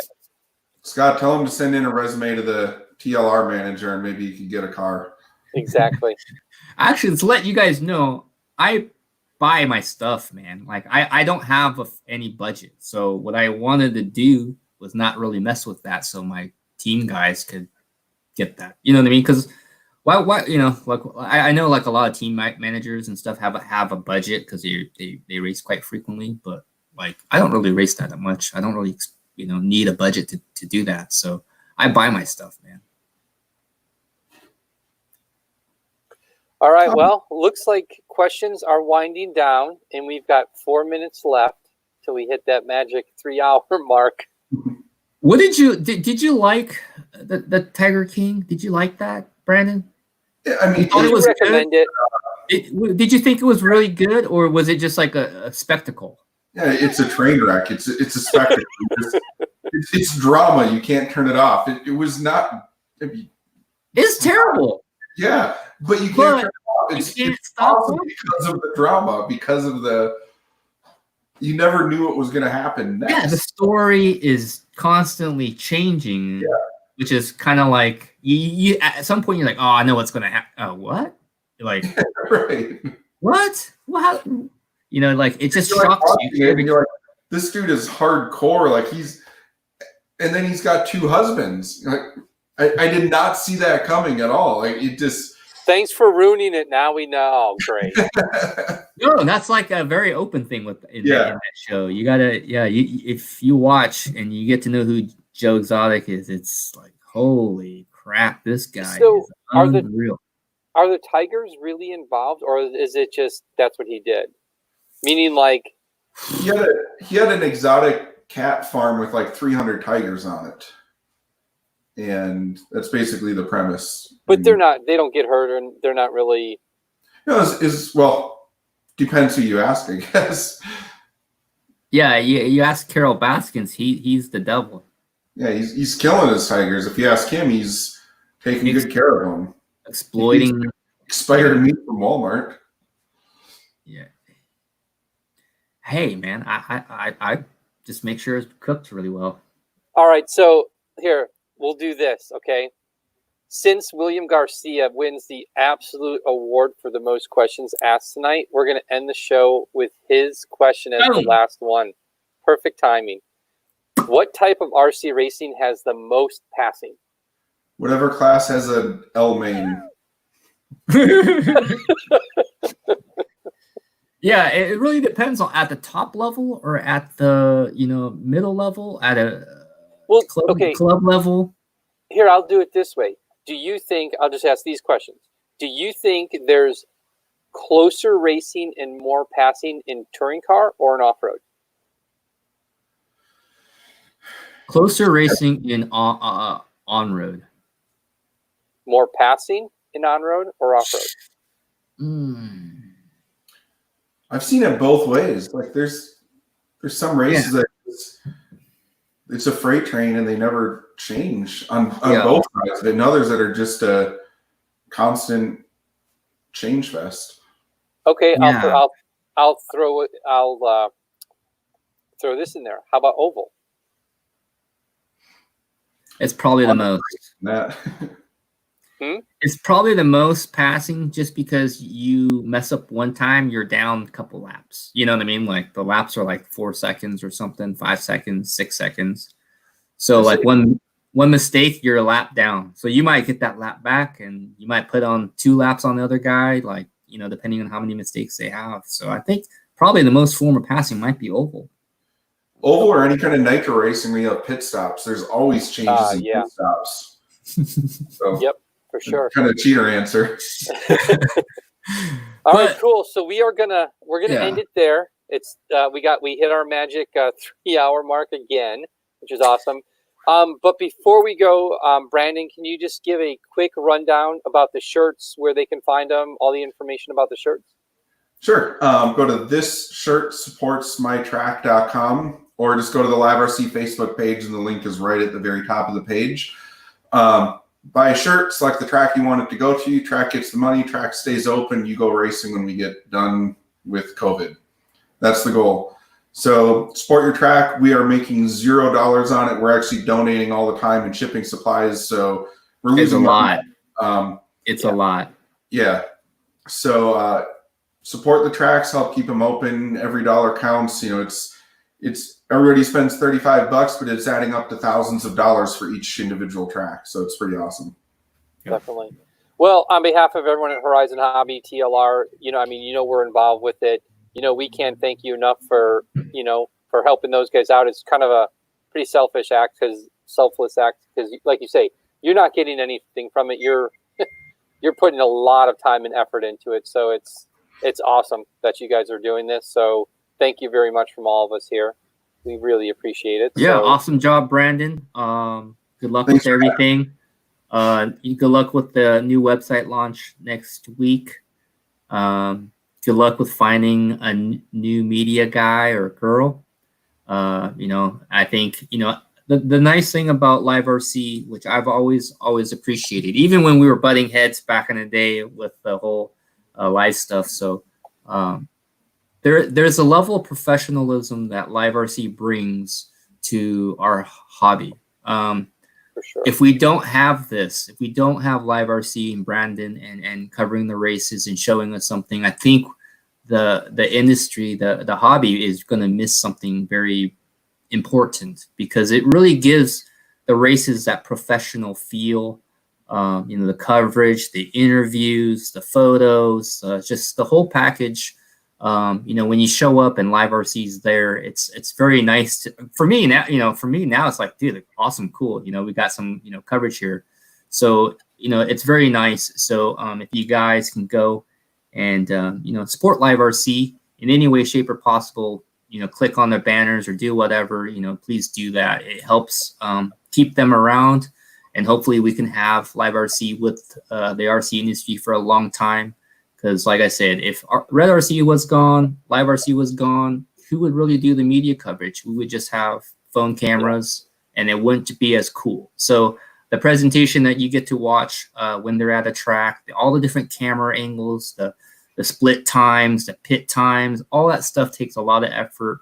You got to ship guys all over in the world to cover, and it's a lot of work. And I know sometimes a lot of people are kind of down.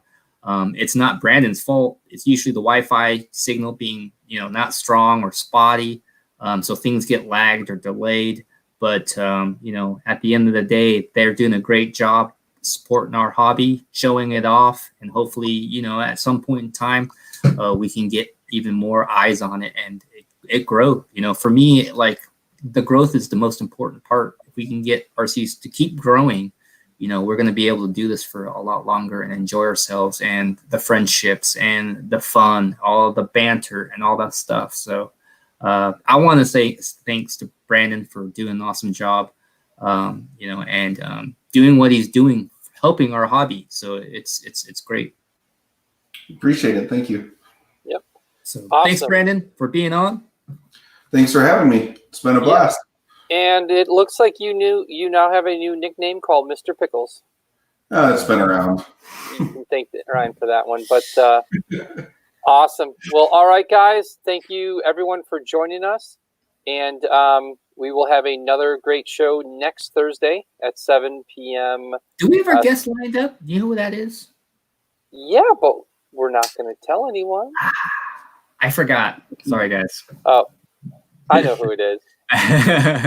Remember, we had to fill out our sheet on our online form. Yeah. I know who it is, but I was just kind of hinting. Yeah. But. All right, guys. But awesome. Thank you again, Brandon.